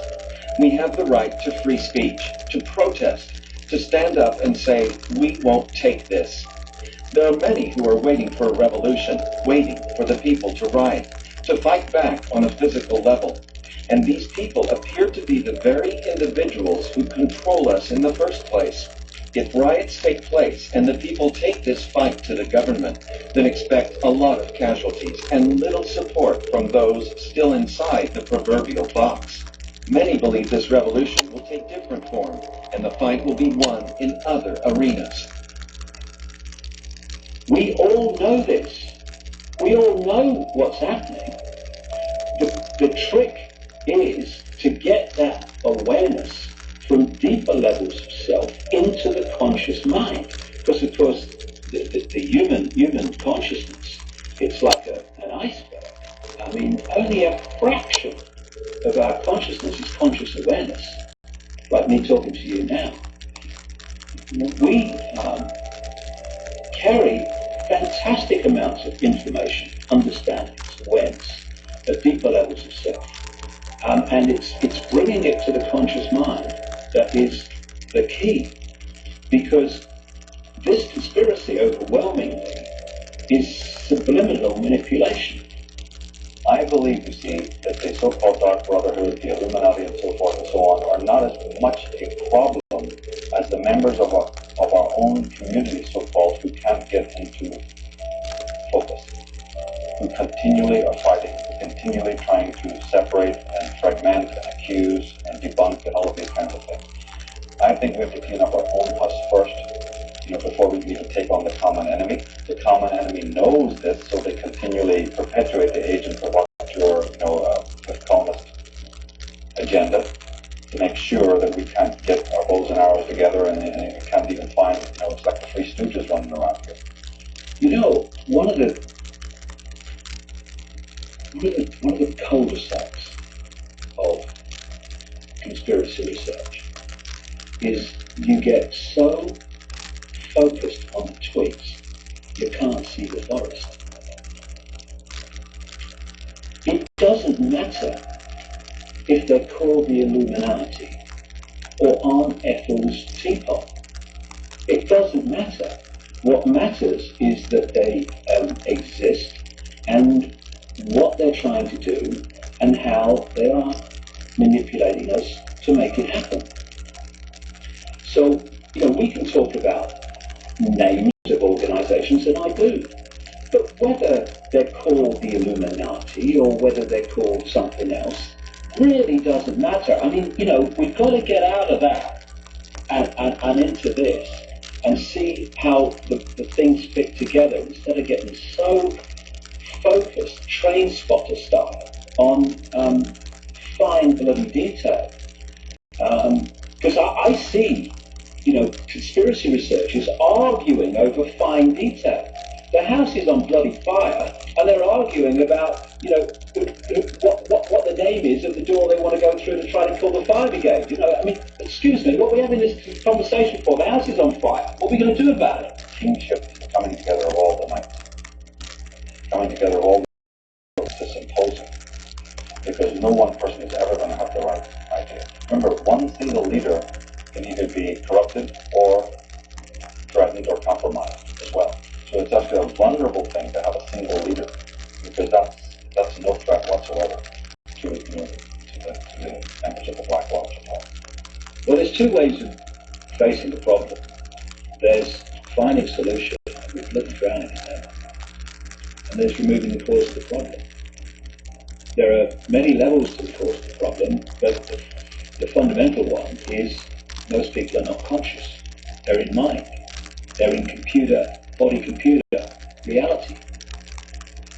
So becoming conscious is vital, because everything comes from that. People say, what do I do? What do I do? Well, become conscious and you'll know what to do. Firstly, you have to recognise that it's happening. Secondly, you have to then protect the innocents from it. And by that I mean the children around you and those people around you. You've got to be careful. That's the first place to start. With your children. You have to start with the children. And so I teach my children when I see something before I'm forced to tell. But I will also teach them good this is all important.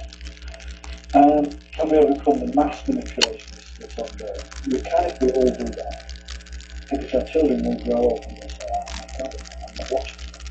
And the figures, the viewing figures will go down and the products won't be bought, etc., etc. As it is today, it's obvious that we haven't been teaching our children.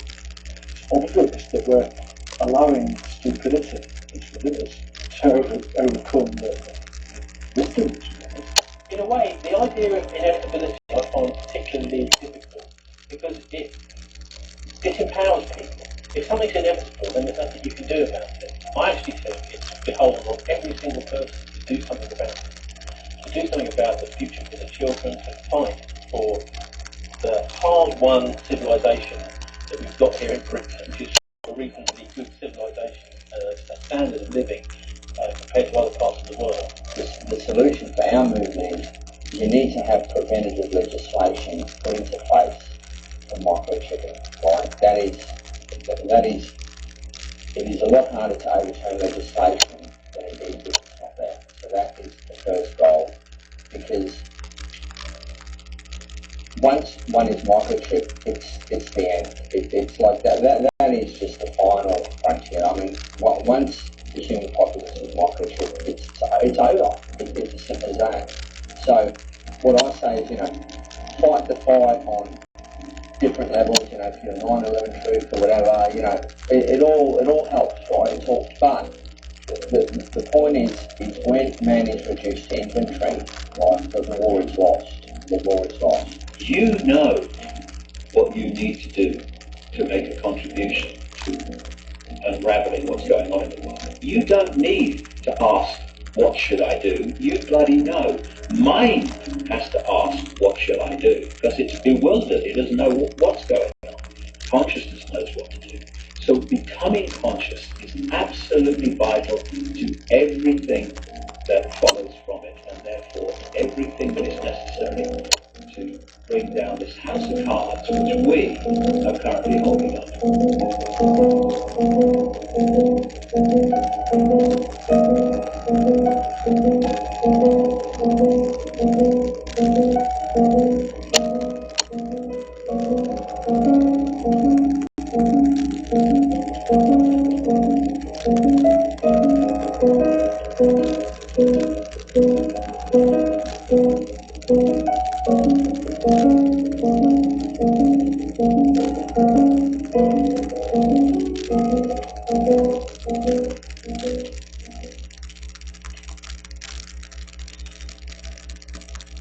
So you have to, at the end of the day, you have to trust your spirit, God, and your relationship. It has to come down to your relationship with God.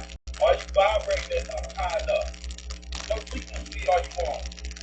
I can't keep emphasizing that enough, guys. You have to understand where we at, guys. I keep telling you, this is spiritual. This is spiritual. So frequency and energy, all that stuff has a big part in it. It's the biggest factor. Okay? That's why you see them, I keep telling you, why you think they're attacking people spiritually?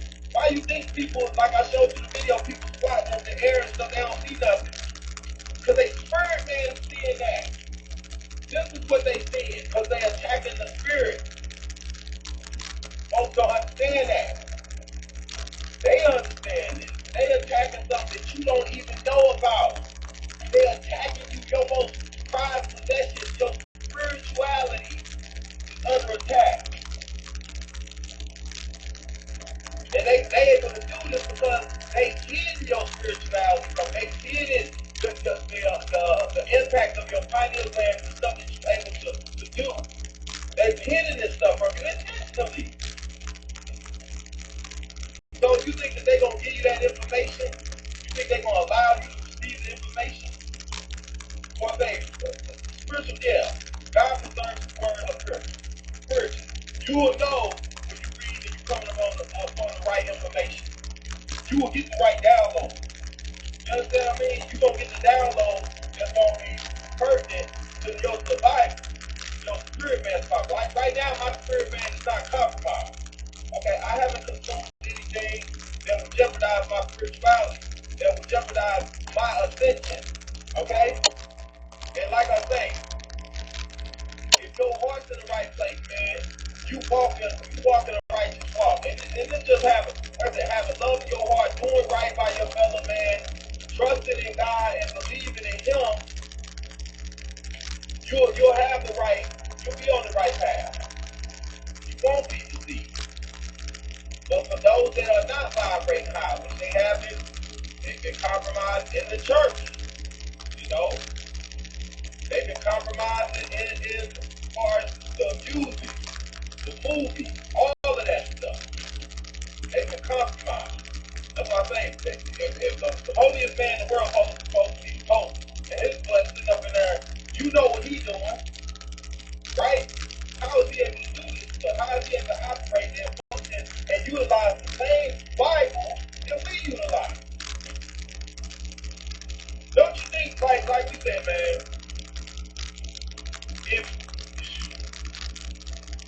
if you're an evil person and you on holy ground, shouldn't you just evaporate or something, you have a hard time existing in that atmosphere. Like, I mean, that's my understanding. But these people, they walk around and they claim to be holy. I mean, and they doing the most evil thing. Doing the most evil thing. And nobody's paying the eye, nobody's paying attention because they're holy. According to them in the book, right? They walk in the righteous walk, which we know is BFD not. So you gotta be able to discern, man, what's going on out here. And I'm saying, like I said, man, I always felt some kind of way. I never respected the culture. You know, I never respected some of these pastors I've seen the way somebody operates, man. And I can see right through them. I can see right through them. And some of y'all could do. You know what I'm saying? Some of y'all could do. But there's a lot of people that believe, man, that's why you need folks like myself and others that help to shed light, spread the light on stuff, man. I mean, at the end of the day, that's all we doing. I'm not trying to mislead nobody and nothing like that. We like, oh, you could say New Age Christianity, New Age or religion. This ain't no New Age religion. You could call it that if you want to, that ain't what it is. This ain't no New Age religion. What this is, man, is evolution. That's what it is. We evolving as a human race, human species, spiritual beings. Evolution is necessary. Okay? The Bible stops at a certain point. It doesn't tell you everything that we are dealing with today. And in order to get all that information, you gotta have your own spiritual discernment, be able to get spiritual information. You gotta get that information from God. That's not got to come to you. That's not gonna come to you in the book. You know? They didn't tell you that they was gonna use a biochemical weapon on people. That didn't come in the book. They didn't tell you that was gonna happen. They tell you you're gonna get a mark on your forehead and a mark on your head or something like that. That's how it came out, right? Well, guess what? The Lucifer race of stuff that goes under your skin is in your body is being read the same way. Okay? You wouldn't know that if you just based it off the old. Like I said, I got a friend that he's like, this ain't the last one. These ain't the days because it's gonna be you gotta get the mark on your forehead, this and the other. Dude, this is the mark on the forehead. So this is what it is. Just because you're looking for stuff, like I said, people keep looking for stuff on a physical level. They're not looking for stuff in the spiritual. That mark on your forehead is a mark on your pineal gland. That's what it is. It's tampering with that. You trying to look for stuff on the physical realm. They looking for hell on the physical level. Burning in fire. Like I was just talking to my guy, he's saying, well, I don't see the same hell because you're not burning fire. He said, no, you're not burning fire. There is not going to be a fire. I keep telling you, there's not going to be a fire that's going to burn everybody. What point? If you burn it, that means that you burn it physically. That means your body is burning, your vessel. You're not even a physical being. You're a spiritual being. So you're not going to burn in the physical. Okay? Understand that. Just like you're not going to be in heaven in a physical body. This is what I'm trying to tell people. You're not going to be in heaven in your physical body. Like, that's not how this is working. This is what they let people to believe, though. This is how they're able to attack people's spirit, man, and people don't know what's going on with them. Because they thinking that this is a physical thing. It's not a physical thing.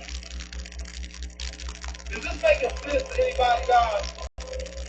Like I said, heaven, your ascension is based on you vibrating high. How do you vibrate high? Physically, you're not vibrating high. Okay? This is not a physical thing.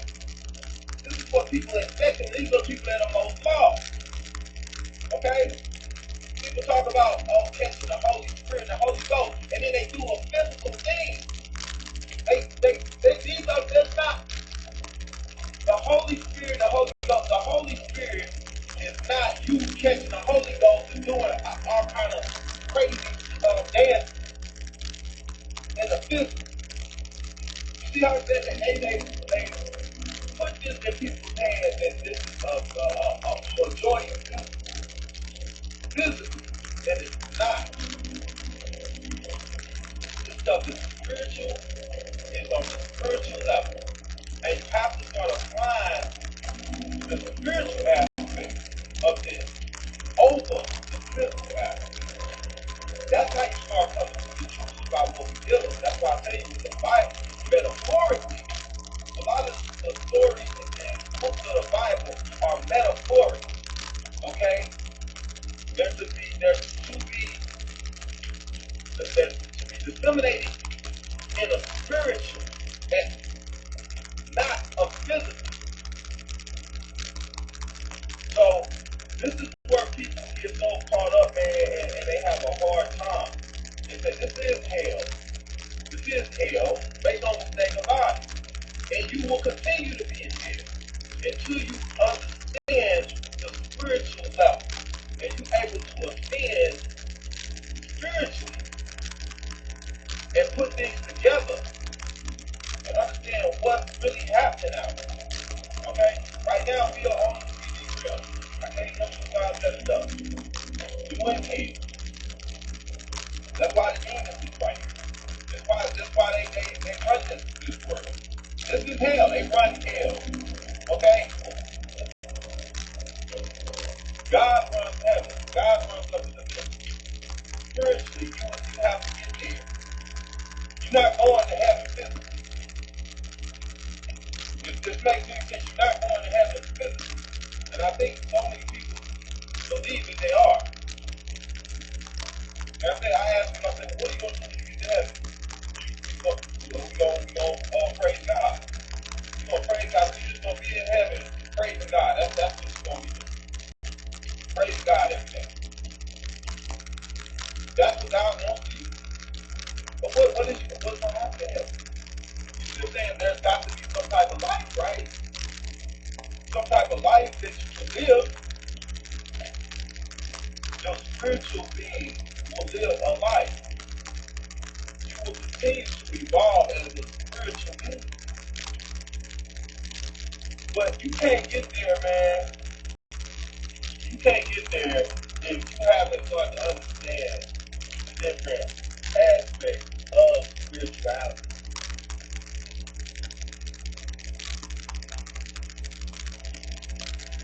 You can't get there if you can't sort of put this stuff together, man, and figure out really like where we at, where we at. And I think for the most part, a lot of people have a hard time this part, and I think it's because of the manipulation, the intentional deception that's been put in place. Okay? And like I told you guys, it makes sense to me, and it may not make sense to you. Okay, I get it. You might have your own understanding about how this world works, about spirituality, about where you're going after this. And you might have your own understanding, and that's fine, and it's great. I apologize. That does not make me an individual. That does not make me just like you. Does not make me believe I'm better than you, or none of that. Okay? I believe everybody should have their own relationship with God. You also have your own spiritual relationship. You also have your own understanding. Okay? Everybody will reach their understanding at their own time, in their own place. Like I may have reached my understanding that life is at a certain point. I've experienced certain things, I've been through certain things that have put things in perspective for me, to have me have the understanding that I have. And I believe if I'm the stand on whatever, I believe that my spiritual discernment, I believe that my spiritual relationship with the Most High will lead me to understand and know that He will touch me together. Okay? No man, not you or the next man, is going to tell me what to believe. You understand what I mean? It's going to come from my spiritual relationship and connection. I don't have to go to the book to be able to understand what's going on. I don't have to go to the book at this point. I feel like I'm being touched enough to understand and see what God wants me to know and see. Like I said, my mom, she's been in the church for 50 years, right? And I'm light years ahead of where she at, as far as what I know and what I've come to understand about. She's learning stuff from me, right? But that's because she's been in the church and she's been being brainwashed with a lot of stuff, just like others. She was just ready to go down there and take the walk like everybody else. Deceived, even amongst elect, okay, will be deceived. Well, how would they be deceived? You see? And then people want to go and they want to act like they've had the right script from day one. And they have not. You believe you had the right script, but you also see it as a high level of deception that's going on at this point. The stuff that we didn't know, the stuff that's been coming out and it's starting to happen over time. It was just predicted it was going to happen. Certain things wasn't predicted to happen like this. Okay? So we have to look at stuff from other angles and be able to put this information together in an eloquent way to where it makes sense. But like I said, it's not going to, everybody's going to be their spiritual evolution and they're going to have their own spiritual discernment. They're going to reach all that in their time. Okay? It's not for me. If what I say don't connect with you, that's fine. Go get your information. Go get what you feel somewhere else. Okay? Go find somebody else that connects with you. That hits on that level where you're like, yeah, that's what you want to hear. So some of this stuff is like people want to hear certain things. They don't hear certain things that somebody's saying, then they just don't dismiss everything they say. That's what I said about the risk series when it passed. People, they told you everything that was going to happen and that boom. But because they didn't say certain things that people wanted to hear, or they said things that people didn't want to hear, people dismissed them. Because they don't like the message, or they don't like the message. You understand what I mean? That's what because people don't like the message, or they don't like the message. I'll tell you guys, man, I bring the love to your heart. Walk a righteous walk. Look out for your fellow man, and even God for your making God. Okay? I don't believe you have to sit there and worship God and be on the towel and all that, and doing all this every day, all day. No, I don't think you got myself in your life. I don't believe you have to donate all your money to God. I think that's a deception, right? But they make sure that you do that offer. Make sure you get your tithes and stuff right. Okay? So, I don't believe, like I said, that everything is what we're supposed to want. And I believe that everybody, have love your heart. Some of you do have a great deal of your heart. You show that love in many ways. You try to help your family, help your friends, loved ones. You try to pretty much break your back. You dealt with humiliation. You dealt with people, family members that's only you. You dealt with embarrassment. You had family members talking bad behind your back, things like that. You dealt with some things, man.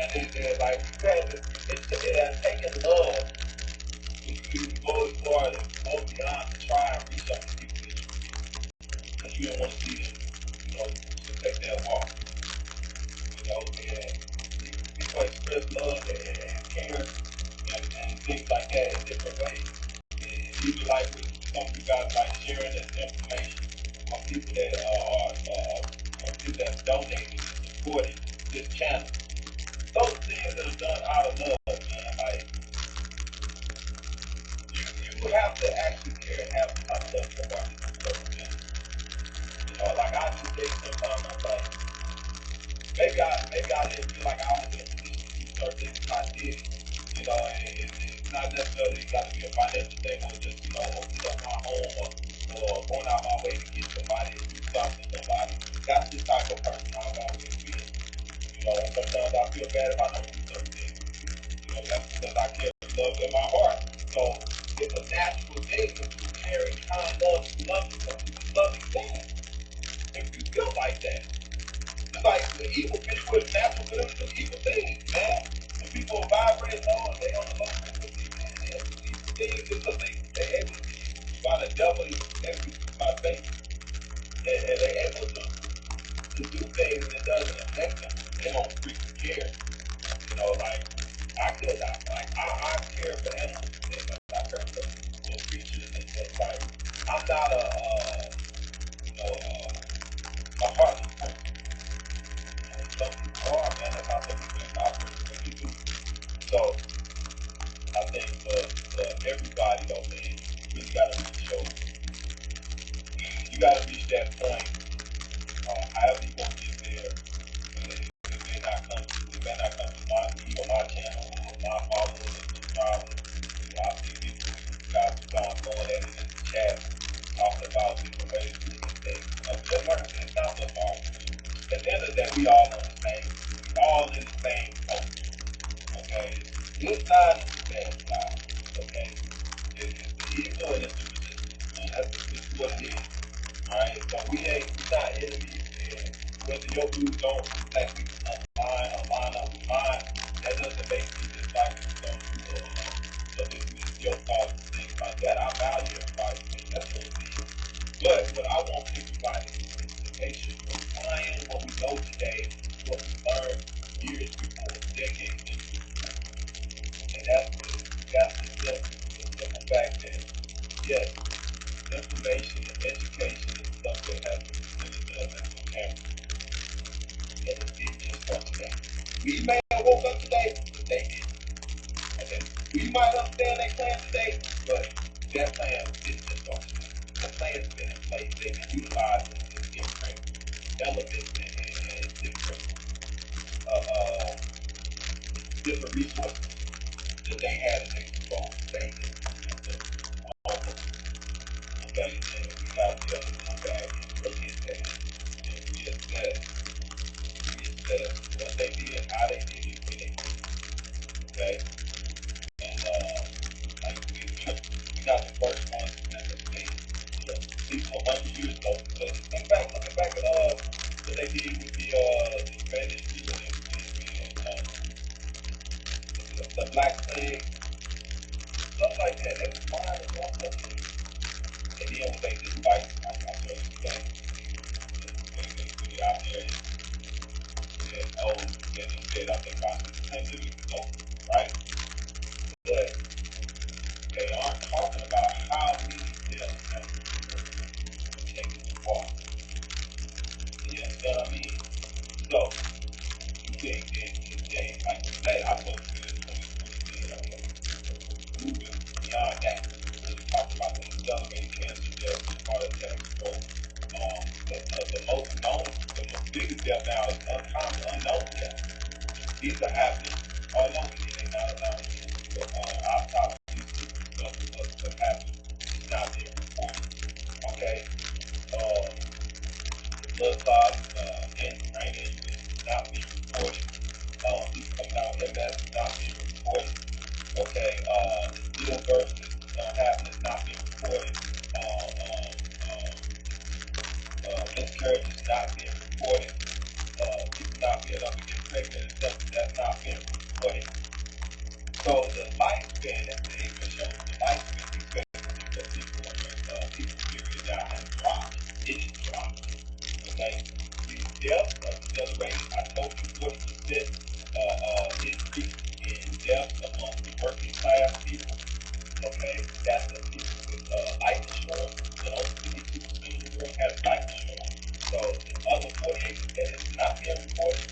Okay? You look at that and you say, okay, well, if they're doing that today, and we got all this technology and stuff at our disposal, but those that are empowered to get the information are suppressing the information and missing the information. You're not giving the information to show how to really out.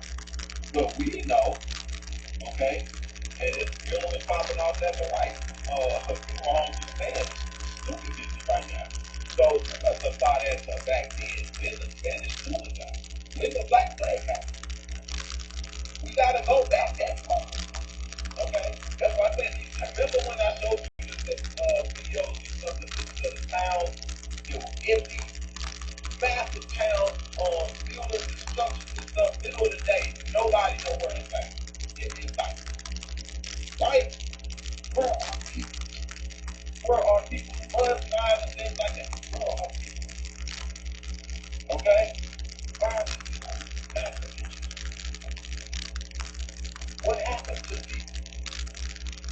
Did they just build a town and then move to another town? Okay, is this talked about in the Bible? Okay, so what we have to think that people, if there was people there before, something happened to them people. Did they die? Did they call people to place? They put everybody to take a walk? Did everybody have no choice? They line them up and walk their way? And everybody gone? Did they do the same crap on them that they put on us today? But they put the same stuff on us that they put on them? That's what I'm saying. You got to go back and you got to put the pieces together. You got to start putting stuff together that they got to do. You got to do that.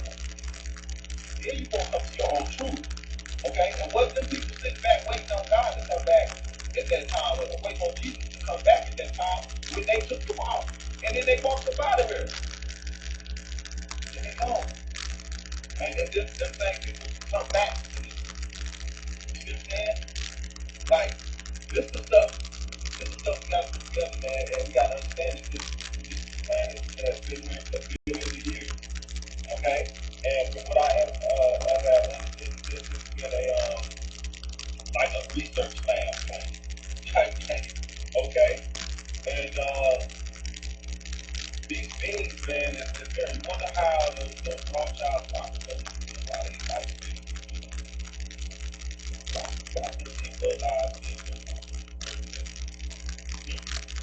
because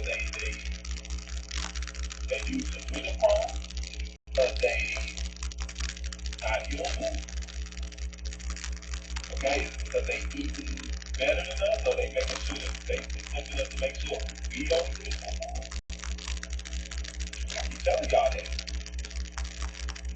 Now, notice how life expectancy is dropped. In this day and age, the life expectancy is dropped in the 1800s and 1600s. What did they do to make that happen? Okay? And how many people turn around with MS and stuff like that, or Alzheimer's, or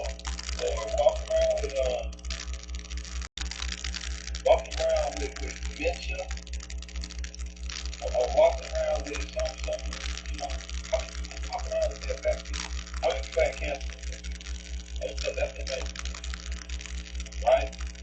But they could have been cancer back then, and they didn't have that kind of thing, right? People dying left, right. And it's easy to hide. It's easy to hide stuff back then than it is today. Because we didn't have a right. So a lot of stuff that's reported today was not what we reported back then. They was wearing masks and stuff back then. They was social distancing back then because of those who bodies today, whatever. Right? So we gotta look at that stuff. So anyway, guys, I know y'all get tired of me talking sometimes. Y'all be like, that's wrong, let's bring it down. We don't want to hear all that crap. I get it, man. I be trying to just, put y'all, get y'all to speed on things, for real, man. But what I told you before, man, like the beings that are running this world, man, they also have to control the population and stuff. This is what they believe, so this is what they do. All right, and I don't know about y'all, man, but you have to be paying attention because these things get swept under the rug. It's easy to sweep these things under the rug, like in previous years, because, like I said before, we didn't have the internet, we didn't have different resources to investigate, to dissect the information that they push. Okay, but like I told you, they definitely from other things that happen, all they do is just undercut them and say, oh, this only this many people died or this and that. When it was a lot more people that died. And then when other stuff occurs and it wasn't that many people died, they make it seem like it was more people that died so that they can push the agenda and force people to believe certain things. So the sheep, they run with it. alive a long enough time. I've never seen a shingles commercial. Now they have a shingles commercial. You know what they say on the shingles commercial? Oh, 90% of the people that have shingles don't even know they have it. This is what they saying now. Okay? So they got all these people believing that, oh, I might got shingles, and I just never knew. No, you just got shingles. Sorry about that, guys. But no, you just got shingles because you took the walk. And they pretty much bust your immune system wide and free open. That's why you got shingles. Okay? Just like they saying, oh, you can catch the flu. You can catch the flu and have a heart attack. You see? So they implement these problems to people. Then they condition the masses to accept it. And they feed you what they want you to believe, cause you. And that's why most of the sheeple believe it. And guess what? The sheeple, they go buy the medicines and things. They go buy everything that they tell them to buy, thinking it's helping them, and actually gives them other problems. Just like they said, the whole Rockefeller little insert that I gave y'all before, when it was like we will poison them, and then when they come to us for help, we will give them more poison, and they think that we are helping them. You see how they work? So this is how they've been operating, man. This is what they're doing now. This is what they did before. Okay? They tell you things that weaken your immune system, do things that weaken your immune system, kill your system. They tell you things that will hurt your health. And then they do things to you, and it's basically the protocol. They have made it protocol to harm you. As crazy as it sounds, they've made it protocol to harm you. And so when people get help and stuff, when they believe stuff is doing something to mess them up worse. To mess them up worse. And they make you lifelong recipients of their poison that only makes you worse over time. But see, when you wake up, you can start to combat this and start to realize what's going on and fight back. But if you never wake up, guess what? You're going to die in your sleep. Literally. Die in your sleep. So you gotta start thinking, thinking on another level and thinking outside the box. So if we invest all this money, think about all the money, guys. I'll tell you this many times. Think about all the money that's invested on a regular basis into the medicines and things and these different technological advancements that's supposed to help you. So what do you think that money is really, really going to? Think about that. If it's not to help you, then it's got to be to harm you. And you're investing millions upon billions of dollars. Like I told y'all, I don't donate to crap. Okay, I don't donate to the Boys and Girls Club because that ain't nothing but a pedophiles. Okay, I don't donate to the Cancer Research Society or MS Research. I don't donate to that stuff. You think they really got a problem? You think they really can't figure this stuff out? They can't figure out why we got all these sudden deaths. Okay, they don't know what that's coming from, right? Just like they didn't know what this come from. If you go to the hospital or go to the doctor, your child has had some effects that they suffered from taking any type of immunizations or anything like that. They're gonna say, "Oh, it couldn't have been the immunization. It couldn't have been the flu. Oh, it couldn't have been that." That's what they'll say, but they can't explain the problems they have. They can't explain the unknown causes of death unknown, right? But and then you couldn't figure out how to fix all these viruses and things before, but all of a sudden you come out from the COVID, y'all got a fix to that like in months. And see the stupid ass people can't figure. They don't even think that's like rather ironic. Like, come on, man. It's just too much stupidity, man. And like I said, you call people stupid, but stupid is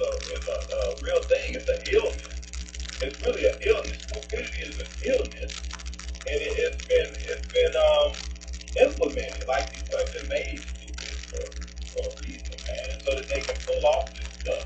If they pull it off, and they've been able to do it successfully for a long time, man. If you one of the people that's watching this video and stuff, man, and you know, hey, you guys bullet, you were smart enough to listen, you were smart enough to do your own research. You didn't take what the dang mainstream media tried to feed you. And for that, you benefit from it. Okay? Like I said, I may have saved people, man, and I might have reached people, man. And, that's what I aim to do. That's what I aim to do. And for those that I have reached, man, I've done you the business of justice, of service in your life, man. It's great. You know, that's what I meant to do. And hopefully you was able to reach some people and have the same effect. You know, that's love right there. You know, and at the end of the day, you know, we're not gonna be able to reach everybody. There's a lot of most people have been affected on one day. So they was pretty much walking dead. So don't blame yourself, don't beat yourself up about it, man. About the folks that, you know, you may very well have an untimely demise. Don't beat yourself up about it, man. Don't blame yourself, because it's not your fault. You did what you could. You understand? So guys, I'm gonna touch on something real quick. I might not hit on. But my last video, guys, you saw there was a real important piece that Ms. Black Barbie kind of touched on. And which you remember early on, guys, when I told you guys about, I told y'all how they were using the celebrities. Celebrities was trying to get everybody to go get the pop quiz. Remember I was telling y'all that? They tried to get you to go get the pop quiz. And they was also telling people to go take the walk. The celebrities was doing that. Well, I told celebrities is ran by the reptilian Draco. Not directly, okay?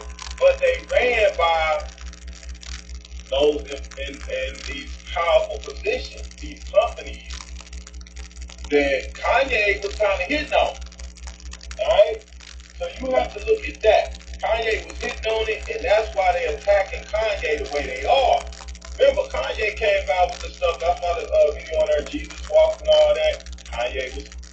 When Kanye first came out, guys, most of you might not jump off how important and significant that segment of the last video was.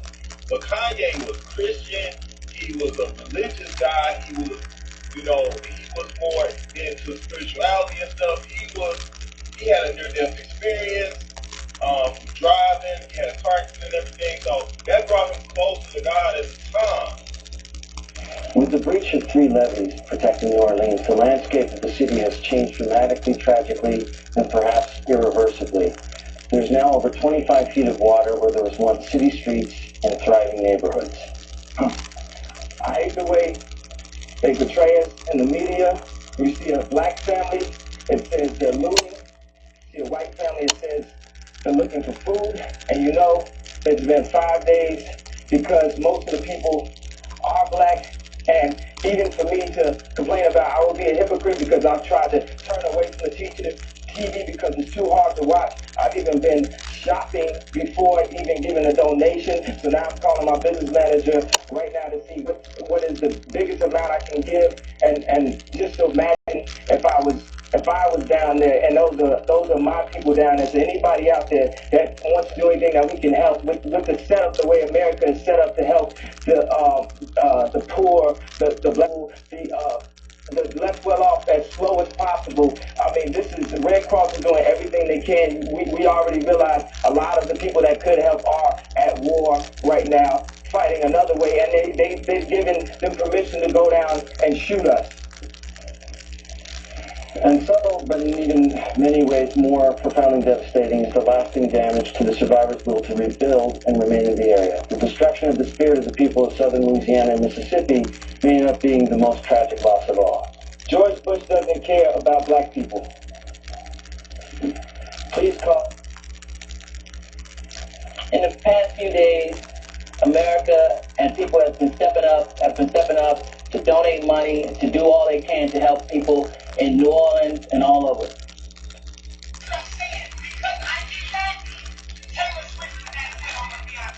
Why is Kanye so freaking angry? Or multi-billionaire, award-winning fashion mogul, set to be on another rant. This time, his Kanye West one dining with or near the rapper of a New York City restaurant, basically yelling about everything and anything again. Hi all, I'm Jason 814 Reader. This time, Kanye West targets Taylor Swift, saying he had to interrupt her acceptance speech during the 2009 VMAs because he spent 2 days writing the lyrics for Beyonce's song, but Swift won the nomination.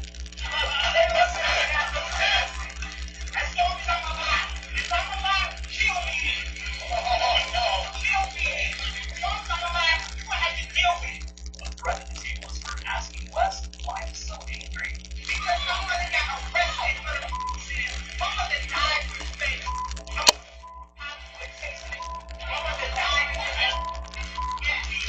West is also for dissing singer Pete.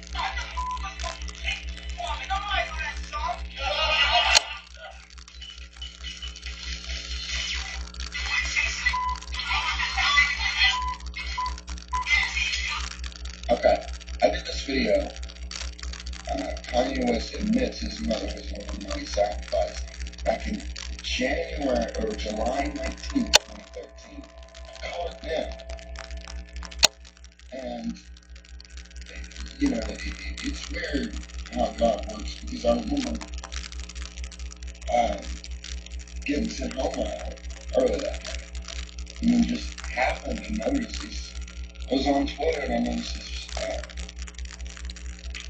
tweet said Kanye West's latest rant. Well, I don't really care, but someone told me to go ahead and listen to it. And what you just heard was inciting. So all glory goes to God for leading me through this. And get this. June 26, 2015, Kanye West blames himself for Mom Kanye West's death. And when you go through, blaming himself, Kanye West opened up about the tragic death of his mother, Dr. West, in a new interview with Q Magazine, and revealed that he holds himself accountable for the loss. Asked by the magazine what in his life he's sacrificed, keyword sacrifice, for his massive level of success, the Grammy winner, 38, said simply, my mom.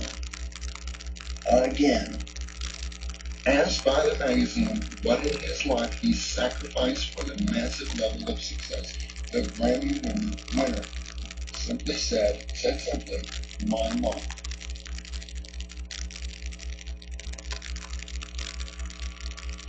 Next time you want to listen to this man, I mean, the image they use, I mean, they just had to use an image of him wearing his coat on this Masonic chessboard. I mean, look at this. Come on, man. Look at that. Royal Arch Freemasonry. And you can see the white, gray, and the dark, and I mean, they put their cups in here. Right in here, right in plain sight. Royal Arch Freemasonry celebrates this bicentenary. Masonry, they're showing you what this is, and they're putting their codes to say he sacrificed his mother. It's very they can control you. They try to suppress you, but that's how they try to categorize. They can't control you. You get what I'm saying? They can control Shaq. They can control Charles Barkley. They can control LeBron James. They can control Jay-Z and Beyonce. But they can't control me. See, it ain't no name I won't name. It's up. You know what I'm saying? And just for Minister Fairchild, I love you, but the way you read that, I took that as a slight. You know what I'm saying? I don't take no disrespect to nobody. So let's get on the phone. talk it out. I don't care who you are. I ain't taking no slice from nobody, right? I ain't taking no slice from nobody. God is the only person that I serve. My mom ain't here. My mama was sacrificed. You understand? Michael Jordan, what about him? His dad, right? Bill Cosby, his son, right? Dr. Dre, his son. You know, out in Hollywood, a lot of people come up missing. Looks like it might be a lot of that in order to control, traumatize. They want to monetize and traumatize. And God loved me. You understand? They hit me. Yeah, to eat it all that away. Still poor, who hate me, right? I could write that verse 400 million. Jesus is king. God loves me. That's not something to you, right? That's the thing. You know what I'm saying? And this truth is going to be heard. Y'all can't send none of y'all meat bills, y'all puppies, y'all little groups, none of these things. None of these people that have to listen to y'all because they're dealing, they have legal. I never killed nobody, right? I'm the pussy that never killed nobody, right? But that means I can say whatever I want and not go to jail. I ain't taking no fight from nobody. God is the only person that.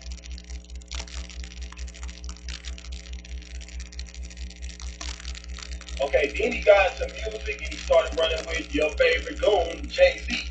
Okay, you know Jay-Z, Beyonce, and you know that. Okay, well let's talk about how a lot of y'all don't even realize you support the Satanists. Let's talk about Jay-Z. And I ain't saying nothing yet, so don't get in your feelings. I know a lot of y'all worship this man. Let's just go over a couple of things and you guys be the judge. Jay-Z is always making this sign, right? Yet nobody really knows what it means. Y'all just throw it up out of ignorance. What could this sign possibly actually truly represent? Oh, I think I know. That, my friend, is a Freemason sign with the all-seeing eye in the middle of it. The actual Mason sign has a G in the middle of it. But what is a Mason? This is something you can't even ask Masons because they're sworn to secrecy. So let's dig deeper ourselves. How is it that the Mason symbol lines up exactly with the Satanic symbol? It's because Masons are secretly Satanists. And a lot of them don't even really know it. This says, do what thou wilt shall be the whole of the law. In other words, do what you want to. Now, where did that saying come from? It came from this demonic lunatic, Aleister Crowley. Da-da-da-da! Check out Jay-Z's sweater. Do what thou wilt. Do what thou wilt was on the Satanic symbol, right? Now, who's got the Satanic Church? Anton LaVey. And look at the sign he's holding up. Getting deeper now, ain't it? Anton LaVey again, throwing up the rock sign. My friends, why is Jay-Z throwing up the same sign as the man who started the Satanic Church throwing up? Who also made the Satanic Bible? I'll tell you why. Here goes Jay-Z in the Mason Lounge with Mason Brothers. Check this out. This is the Order of the Eastern Star, a Masonic sign. Now you show me what it looked like. If you guessed Satanic symbol, you guessed right. They're one and the same people. Freemasons are Satanists. Satanists that are sworn to secrecy. And let's just be honest, Freemasons don't sound as bad as Satanists. However, they're one and the same. And almost every one of your favorite celebrities is one of them. Check this demonic mess out. What to say at the top? Do what thou wilt. They don't hide nothing. It's right in your face. They think that you are stupid. The word of God says my people perish because of lack of knowledge. You have eyes but don't see. Stop ignoring what's right in front of your face. One of Jay-Z's closing lines with the all-seeing eye at the top. Jay-Z's lyrics. Jesus can't save you, life starts when the church ends. People really be in the concert rapping it. Satanists hate Jesus, and they own everything. Why do you think almost every movie has the name Jesus in it, but they say it in a derogatory way? They're subconsciously brainwashing you. Why does Jay-Z call himself Jehovah? Sounds similar to Jehovah. Coincidence? I think not. Answer something else for me. Why is Jay-Z with this witch? Complete witch. Complete witch. Why is he with her? This is what a lot of y'all look up to, right? And what happened to innocent Beyonce? This ain't art. It's symbolic, people. Y'all gotta stop worshiping these people and open your eyes. Let me show y'all something. You remember this performance? This outfit Beyonce wore? This is the Lord Babylon robot from the 1927 movie Metropolis. Look at the symbol in the back. This is a replica of that outfit. Coincidence? I think not. Check this out. Beyonce's drummer of 7 years, Kimberly Thompson, Quentin filed a restraining order over extreme witchcraft. Y'all open your eyes yet? Or y'all still worshiping these people when you're too blind to see? Raise my hands up. I felt something else come into me. Yeah, that was a demon. Okay, I told you about that. Then you see Jay-Z, we see Beyonce doing what? Setting up the testing centers. We know what the testing centers was doing, right? We know that they was putting the nanos and these parasites and things in it. Okay, remember I broke down the videos, guys. I showed you they had these things moving that was in the test, the pop quiz. I showed y'all that. All right, and then you got Beyonce and her mama trying to set you up to go into these centers and get these things put in you. Okay, so they all are connected to these. Yeah, so they all connected. They are connected, right, to these people. They're pretty much running and telling what to do. Okay, certain music you can't put out. Okay, you gotta put out certain derogatory music, pornographic, provocative stuff. You gotta put that stuff out. On top of the fact that they are behind the production of. Okay, so you put that in perspective. They say, well, dang, how they behind the production of this and that, and then they also telling Kanye that he can't put this and that out. You tie the two together and you can kind of see, where this is going. You can see who's behind what. Some of the older corporate logos utilize these symbols with hidden meaning, with esoteric meaning for those who are looking. Symbols surround us everywhere. They can be hidden simply within a logo, like the FedEx logo, where the negative space between the E and the X present the symbol of an arrow facing forward. Or they can be complex symbolism found within a simple logo or design, like the 7-Up logo. And for those who can actually see the symbol, like Manly P. Hall was saying, you realize that it represents the 7 chakras bubbling up from the root chakra, which is always depicted as a red circular shape. So this is the red circle of the 7-Up logo. And then you get into the esoteric knowledge of the chakra forms. And your crown chakra, which represents the pineal gland, is also symbolic of the lotus flower, which is what it's often depicted as. And as we know, the lotus grows out of the water and can also contain a lot of dimethyltryptamine or DMT, which is also constructed and built in your pineal gland in your own body. And so the 7-Up logo, to those with eyes to see it, actually has such a deeper meaning than just a bubbly drink that we like from day to day.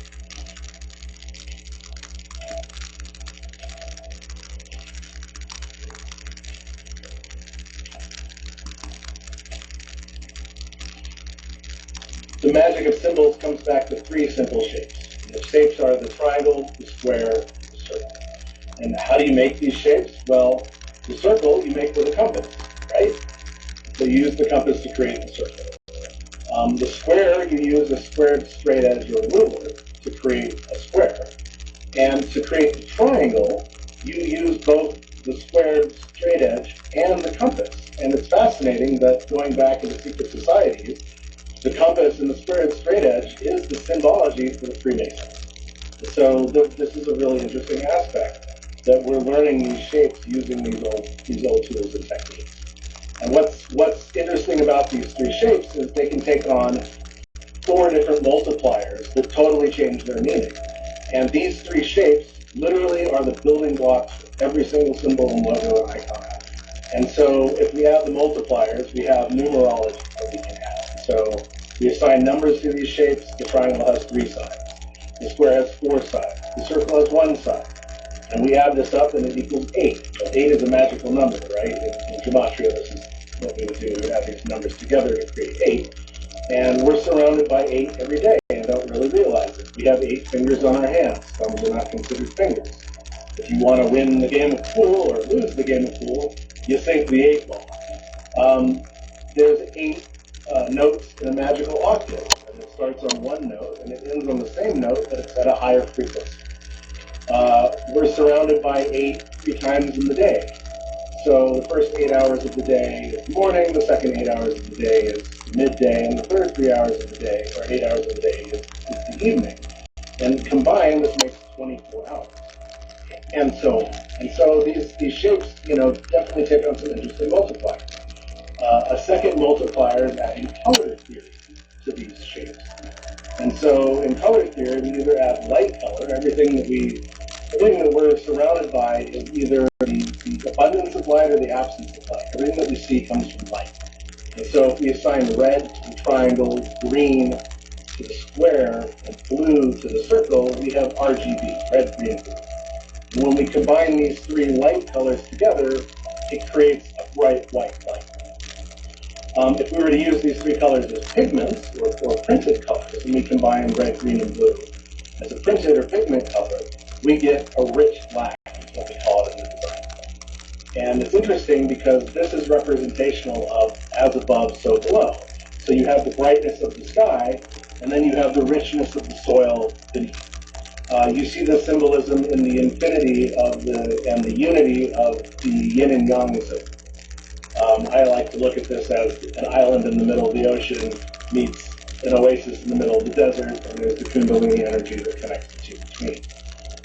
If you look into movie symbolism, I love to quote Star Wars. If you look at the first three movies of the Star Wars saga, 4, 5, and 6, you have this interesting story of Luke Skywalker. And so Luke is symbolic of Lucius, or the sun, walking across the sky. And when it gets to night, he's fighting his dark father, Darth Vader, all the way until the next day when the sun vindicates or liberates the night sky, okay? And so this is symbolic of the three movies. The first movie, you have Luke's story. The second movie, he's fighting his father. And in the third movie, he vindicates and validates his father by becoming the son that he asked to become.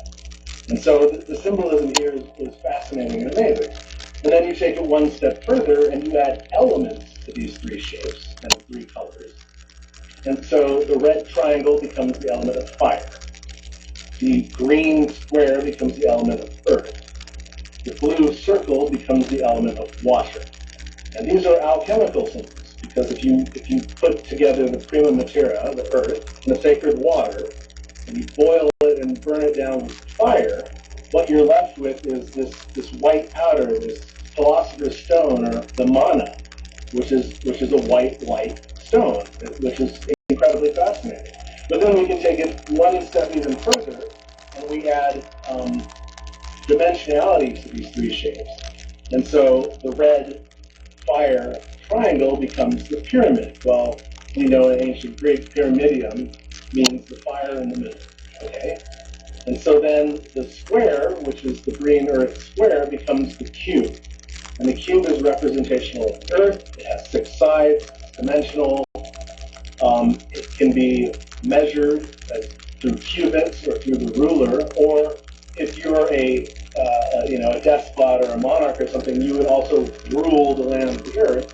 And the 6 sides represent the 6 continents of the planet. You have North America, you have South America, you have Eurasia, you have Africa, you have Australia, and you have Antarctica. So these are the 6 surfaces of the cube, which represents the earth. And then for the blue water symbol of the circle, you have the sphere, which becomes a globe. And how do you navigate the globe? With a compass. And so you're back to this ruler and this compass aspect. And so in Zoroastrian, Zoroaster himself said that the greatest symbol of the human is to stack these 3 magical shapes together to create the symbol of the human. So you have the circle, the triangle, and the square representing the symbology of the human. And this was like 1500 BC. And so if you take that symbology that he's talking about way back then, and you apply all of these multipliers that we just talked about, the head becomes the water element. The upper torso becomes the pyramid or the fire element. And the lower torso becomes the cube or the earth element. And so when you look at the head, what do you look at? You see water, right? And so we ingest water through our mouths. We have our salivary glands. We have our mucus. We have our tear ducts. A lot of our sweat starts in our forebrow or our head. And we have the sacred water of the pineal gland, right? So then you move into the upper torso, and this becomes the pyramid, or the upside down pyramid. And the fire is in the middle. Well, what is our fire in our middle? It's our heart. It's pumping our red fire blood, right? But then we also have all of our processing organs within the upper torso as well. And they are burning the fuel that we feed our bodies to make our bodies work. And then in the woman, you have the sacred womb space, which is a generator for the next generation of life.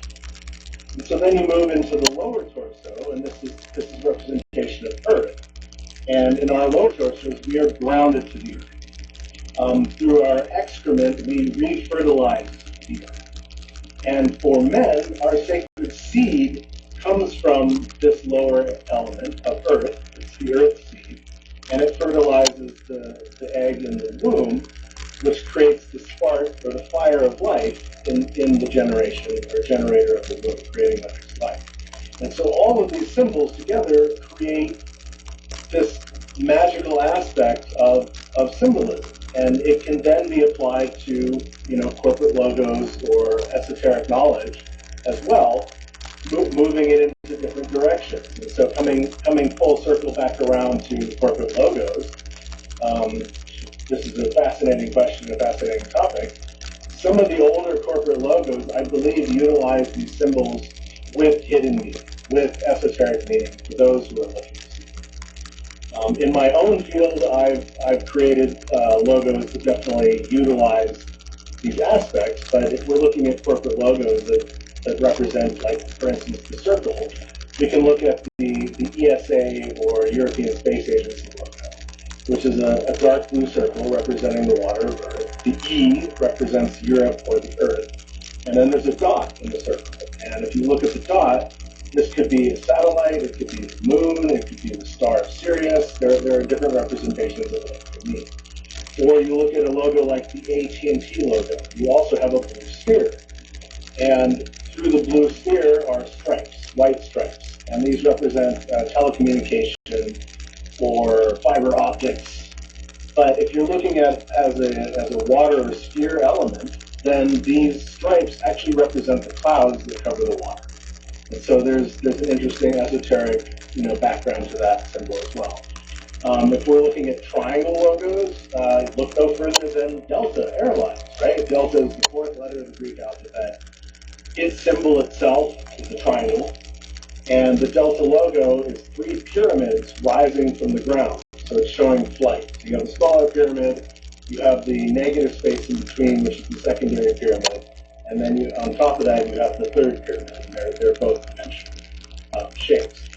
And then you get into the square logos. Well, you can look at the squares of the mind's eye with, or the stained glass windows and the windows to the eye of the Microsoft logo. But another logo that I really like to look at that has such magic involved in it is the Rubik's Cube, the Rubik's logo. And so here we are, a cube. It has 6 sides. There are 6 different colors.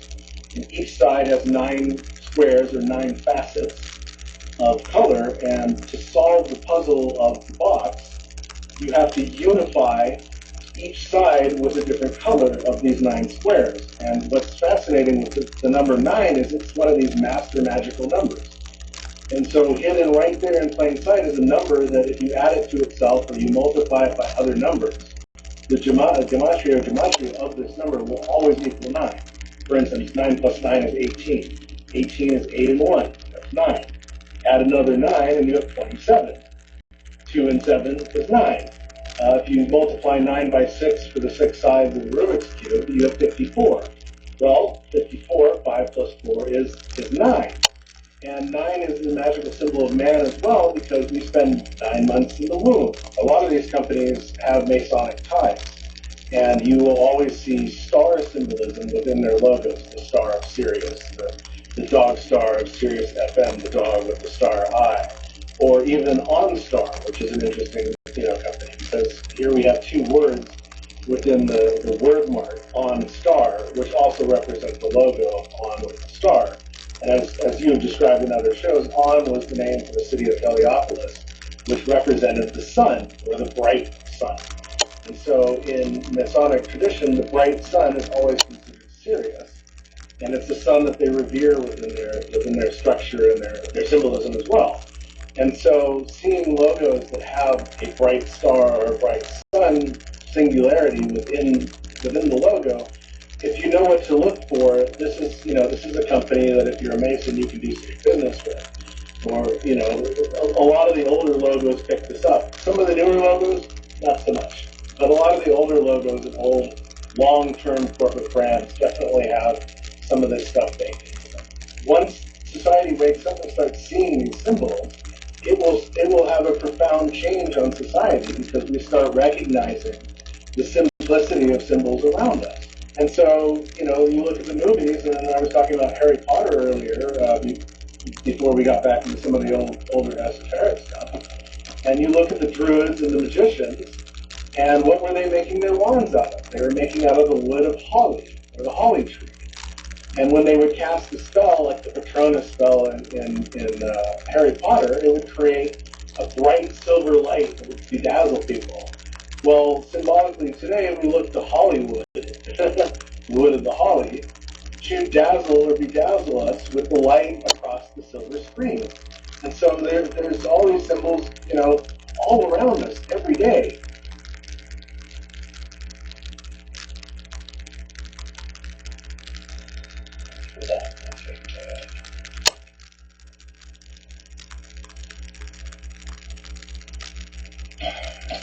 Let me break it down like a fraction real quick. Alright? So, Kanye has basically rattled the nest, okay? He's rustled some feathers, okay? Kanye he's been having an internal battle for the longest. Maybe he had a breakdown at the concert that he was having. He was on stage, he just went on a rant. He was up on like some little, I don't know, it was like some little, I don't know what it was. He was like on some thing up top, some stage. It was like up high. He was talking about Jay-Z, like, Jay, don't send your goons to come get me and all that. He was asking all these questions, putting this stuff out there. And then, boom, you know what I'm saying? Like, bad stuff started happening to him. Also, he talked about Kim Kardashian's relationship to the Clintons. Now, I've told y'all about Hillary. I told you how Hillary and Obama, they was connected at the hip. Remember, Obama ordered the guillotine. You see what I'm saying? Obama ordered the guillotine. They were setting it up. Obama also sent the money over to, sent the virus and the money over to China for the full production. Continue working on it. Right? And also got funding from who? Bill Gates. Start tying this stuff together. Alright, so you see the connection. Bill Gates, Obama, Hillary Clinton, Kim Kardashian. Kim Kardashian and then, okay, Clinton, boom, boom, boom. Okay, so who is Kanye been supporting? He's been supporting Trump. Trump been telling you different things to do. Now, we're not going to get into it because I told y'all, it's too Trump. So you can't really go off of what you're seeing with what's going on with that because there's a battle. It's not a battle like what you've ever seen before, guys. There's doubles, there's people being controlled, people being used, there's clones, there's all kinds of stuff. This is a war for what you have never heard of. Okay, we're not gonna get into the whole Trump thing. Okay, but we know that one of the Trumps was telling you to use ivermectin, telling you to use hydroxychloroquine, things that kill what? Parasites. Okay, we also know that Trump was, that Kanye was talking about how Clinton was contacting one of the artists that he knew and was telling them to try to get more black people to take the walk. You see what I'm saying? So start connecting and putting stuff together. People like Kanye crazy. God, if I was on NBC that was talking about what I'm talking about, what did they say about me? If I was on ABC, if I was on CNN, what did they be saying about me? I've heard this stuff from people around me. Okay, that said, Debbie, he kind of, you know what I'm saying? But just like all of us are outcasts to our family, Kanye got the biggest stage in the world. So if we outcast our family around us, then everybody that he's been exposed to, which is the public, they're going to expose him in that fashion, in a way to defame him, to discredit him. The same thing will happen with me or you or us. So you put somebody like Kanye people like us that's in the know, we like to hear. Okay, so I'm just connecting the dots so y'all can see why they are going after Kanye. You see what he's pointed out. The connection between the walk, connection between the CEOs of the music companies, the connection between these artists that's telling you to take the walk. Okay? And that particular community of people. I'm not going to get into all of that. I'm not going to say, but you heard what he said. He pointed out all these different corporations and they had some things in common. That's what the key thing that you need to be paying attention to. Once you understand that, you understand why they're going after the way they are. Okay? So put things in perspective, guys. He has exposed stuff and they want to get him down, discredit him, defame him, drop him before anybody starts to believe him. Okay? Remember what side he was on to begin with. And what I believe God has come back to get him. And said, look, yeah, it's time. Okay, so don't take some people like, I don't know if I mess with Jay, I don't know. People say that stuff and they say it because of how they're portraying him in the public eye. Just like they portray Trump a certain way in the public eye. Okay? So the people that have tried to warn you or tell you about something, they look horrible. Okay, that's why nobody does it. That's why nobody comes out and says nothing. Because this is what happens to them. They put their life, their career on the line to try to help people that don't even support them. You know what I'm saying? Like, this is the time you want to get behind these artists and these people that come out and push, like, just like I say, yeah, it takes support for me to do what I do, but those artists take support too. If we support I think about it, we're supporting artists that are being used as puppets by the elite to lead you astray. The story of the Pied Piper. Remember the story of the Pied Piper who got all the rats out there and got rid of them. Then he took all the children playing this little flute, whatever. Same thing, man. It's the same thing. So, but Kanye, he's basically a loose end at this point. He done went against the grain. You may not appreciate that. They not appreciating that. And I've been saying it, man. I was like, man, they gonna deal with Kanye. I've been saying for long they gonna deal with Kanye. I hate to say it, they're gonna deal with him some kind of way, whether they go after him and change him or replace him like they did Dave Chappelle. Same thing, God. Same thing. You just can't do certain stuff, man. You can't have that kind of voice to use it good. Just like they wouldn't let you, as an artist, you can't get a certain amount of money and start helping black people. You can't do it. Like they don't want you to do that. There's strict restrictions and guidelines, like in the contracts that's written out with you. There's fine print. There's stuff in there, man, that you will not agree with. But aside from that, guys, you also know, like, even with DMX, I told you, DMX was like having that internal battle. You know, DMX that sold his soul, but he was trying to come back. He was doing songs about Jesus and God and stuff, and they was coming for him, man. So look, guys,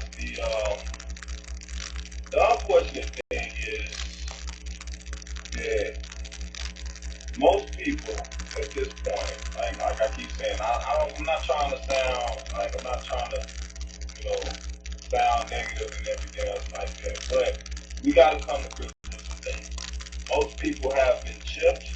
Most people are walking around with this Lucifer race in them that's changing them into Lucifer race beings. Homogenesis. Okay, they got Lucifer race going through their blood. Guys, I had clips from other videos. One of my videos, man. You've been on Rumble, man. Shout out to everybody that's been following me on Rumble. Make sure you follow me on Rumble. Make sure you subscribe on Rumble. Subscribe on there. Like, right now, guys, being in Rumble is going public.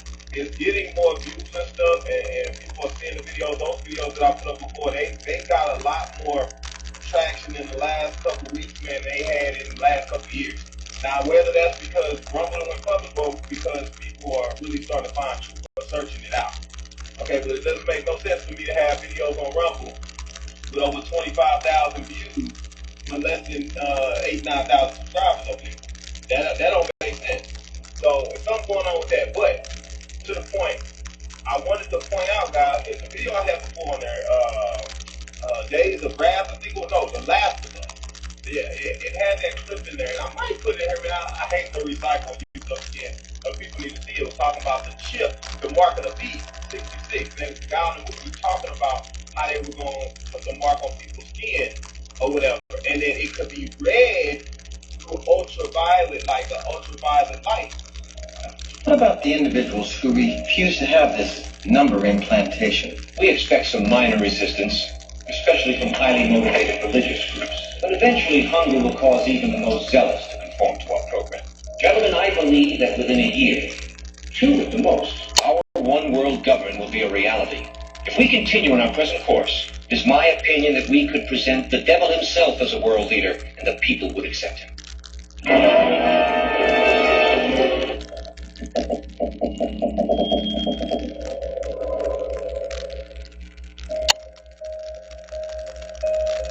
The clip I just showed you is from the 1981 film entitled Early Warning.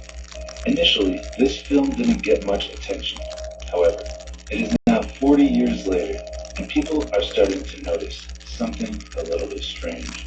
Here, see for yourself. I would like to thank each and every one of you for your hard work and dedication to our cause. In reviewing this year's progress, let me say that we have been highly effective in conditioning the people's minds to accept our solution to the world's problems.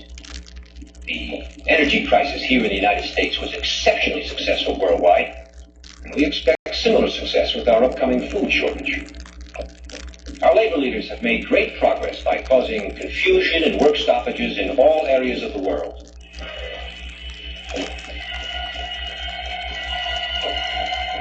Financially, the dollar is being devalued even faster than we could have hoped. Politically, the public has lost total confidence in any form of government. The threat of universal war is a daily possibility.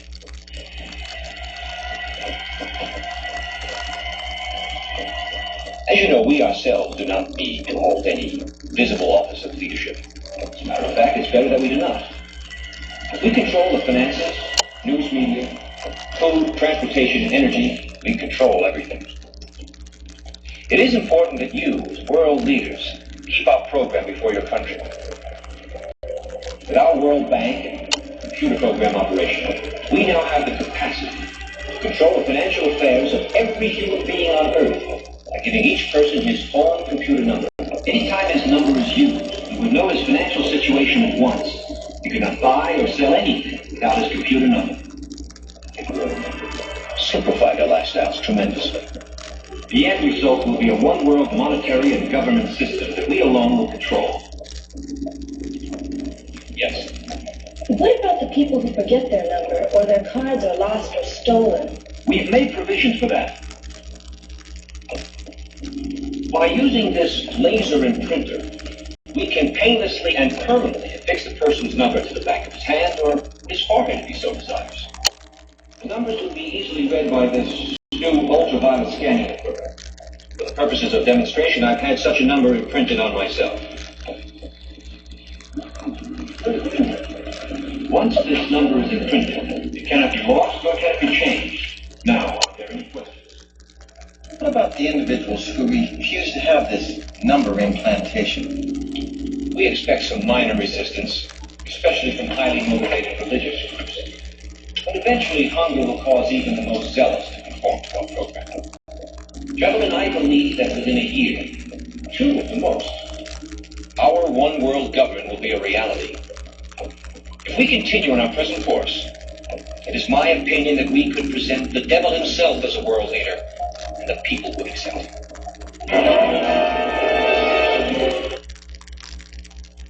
So what do you think about this clip from the movie? Please put your opinion in the comment section. If you haven't done so already, don't forget to hit that like button. And until next time, thank you all for watching, and God bless you all.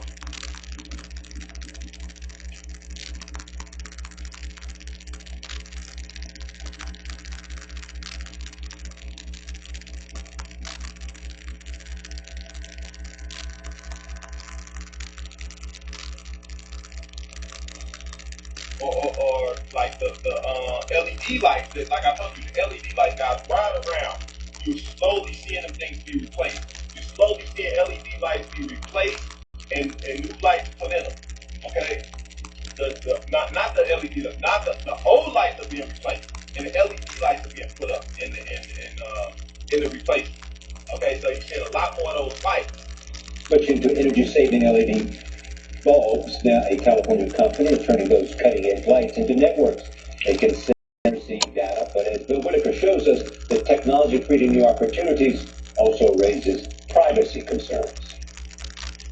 Should you find yourself in Terminal B at Newark Airport, look up. Those aren't just new lights, they're smart lights, a sophisticated array of LED fixtures with built-in sensors and cameras connected over a wireless network.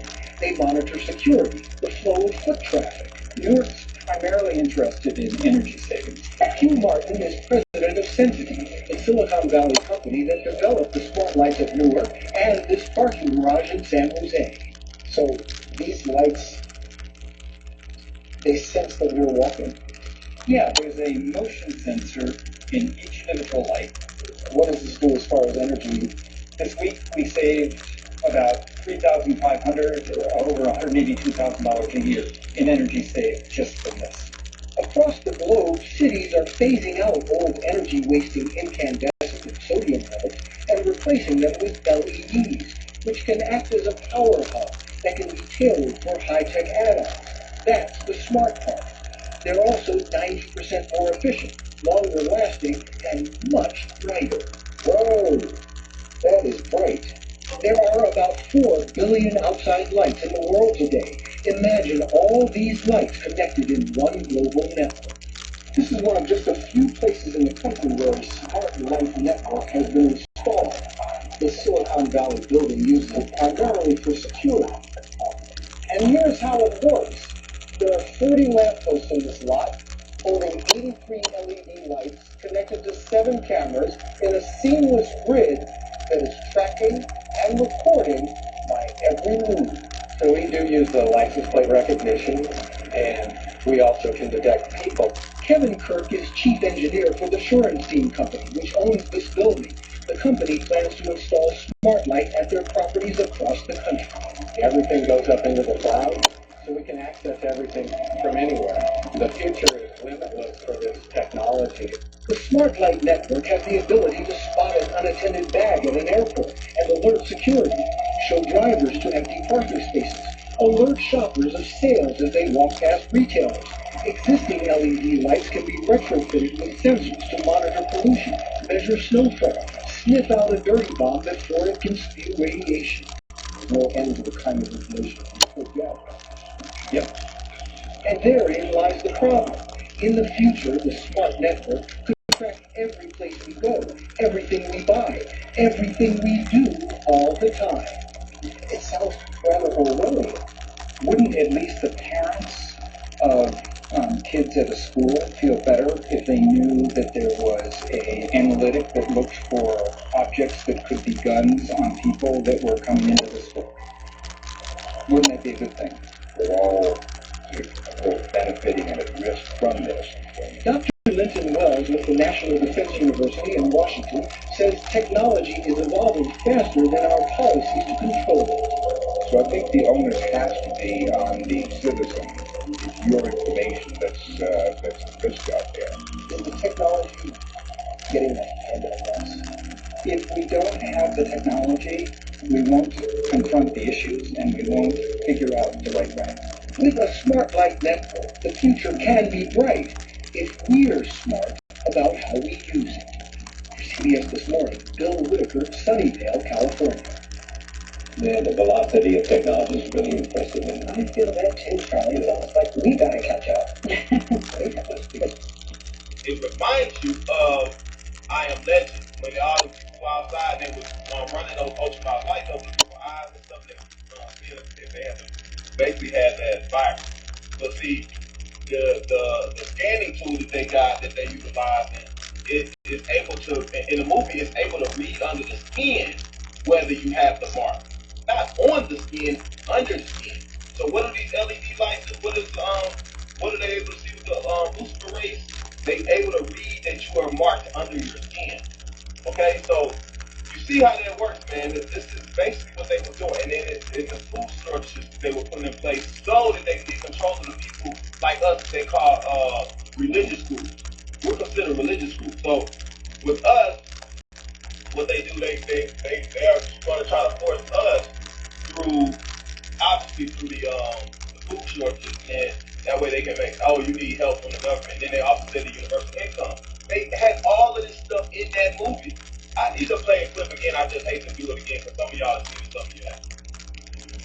So I know of quite a few people, guys, that's been coming down sick as well. I don't know if y'all been seeing it, man, but y'all know, like right now, they saying that hospitals are being overflooded,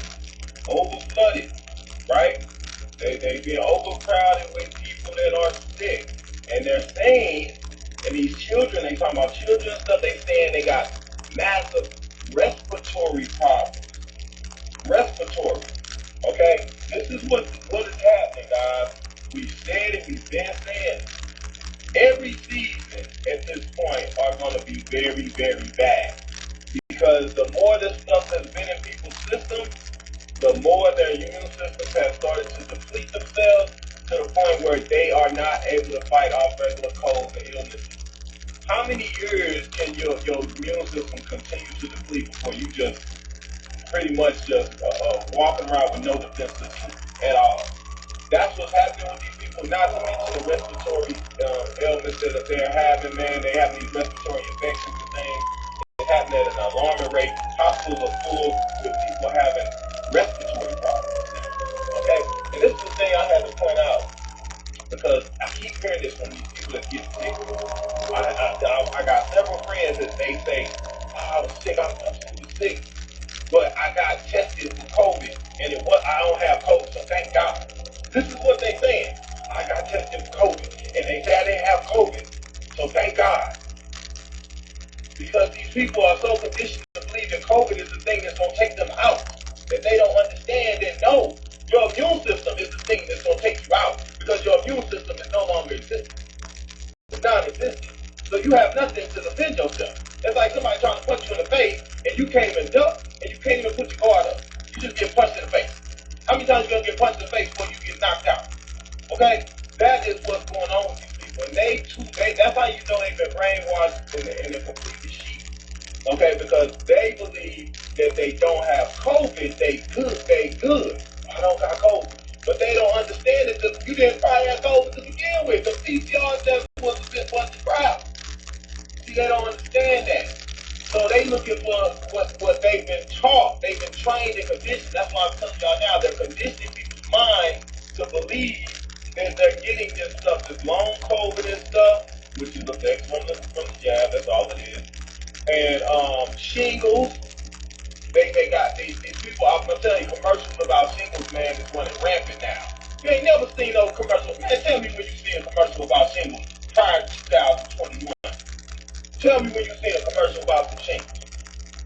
This comes after they dropped the dang info out there. They dropped the info about the list, man. That's what I'm saying. But see, the sheep ain't gonna seek out the list. You feel me? They're not gonna seek out the list that depicts what all the different angles that you can be attacked from these side effects. They're not looking at that. So they don't know that the shingles and stuff is on the side effect list. The shingles is on the side effect list, but they don't see that. So they have no clue that is a result of jab. They don't get that at all, right? So, anywho, you got these shingles commercials popping off left and right. Now they're saying people can die from heart attacks. You got the flu, cancer rates. I was just speaking with a guy. I was just speaking with a guy. It's funny, they listening to my conversation, right? But I was talking to a guy. He's talking about his wife's sister. She got diagnosed with cancer, and then 3 months later, she was dead. Remember what they said, accelerated rates of cancer. I've seen this happening at an alarming rate, guys. I'm meeting people that's having this happen. You see what I'm saying? That's why I said the millions of deaths that occurred, they're not being counted as COVID deaths. He also said another guy died. He just laid in his bed, died. And they say he died of old age. When you die of old age, guess what? They don't do an autopsy, they don't look into it, they don't investigate it. So all of the old folks that took the walk, they died from stroke, heart attack, brain aneurysm, or accelerated level of cancer that goes undiagnosed. Guess what? It's counted as death of old age. You see what I'm saying? Not to mention the insurance deaths that they're not doing autopsies on. Okay, the lack of insurance deaths because everybody doesn't have insurance. I told y'all that. So you got that going on. So it's a combination of things, man. But at the end of the day, all of this is going to continue because the people that run the media, run the pharmaceuticals, run the country, run the world. So these deaths are going to be normalized until the time passes. As time passes along, the younger generations and they're not going to think of it. It's becomes normal. You see what I'm saying? Like, the only people that's aware are the people like us that's really hip to what's going on out here. But as time goes on, they can brush under the rug. Just like Biden declared the pandemic over the other day. Yeah, the pandemic it was never a real pandemic. Only with y'all forget. So now what we're dealing with is massive deaths, massive excess deaths that's going unreported, and the deaths that should be reported as deaths from the wall are not being mentioned at all in the category. They just and this bioweapon was designed to do just that. To float under the radar, cause death, create access, accelerated rates of cancer and such, so that it can't be detected. That's what it is. It's a bioweapon that's moving itself. So a lot of people that's dying, they have no clue what's from the wall because they talk. As long as they promote it's 100% safe and effective, 100% safe and effective, nobody can question whether that caused something else or triggered something else to happen. You see what I mean? So anyway, I just wanted to put that out there. On top of the fact what I was talking about earlier was about Kanye and how he pressed the buttons, man. And he pointed it out that some of the producers or whatever, other CEOs, owners and things of these record labels or whatever, reaching out to other folks, telling them to go to tell more black people to take the walk. Okay? Because black people have been more, they have been less likely to take the walk. That's why they were setting up these dang drives and stuff. They got these rapid testing centers and stuff. They dropping off in schools and things like that. And then they got people getting free rides to go get tested. Because they tried to make it more convenient by forcing these people or putting it right in their face and trying to scare the crap out of them. So what is this mysterious chest? So beautiful in its outer appearance, but so fatal in its application?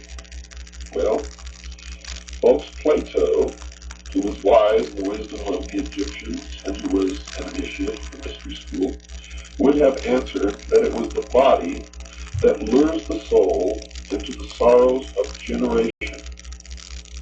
Now, if this interpretation is projected into the social sphere, the chest becomes symbolic of material organization. Witness the application of this thought to Christianity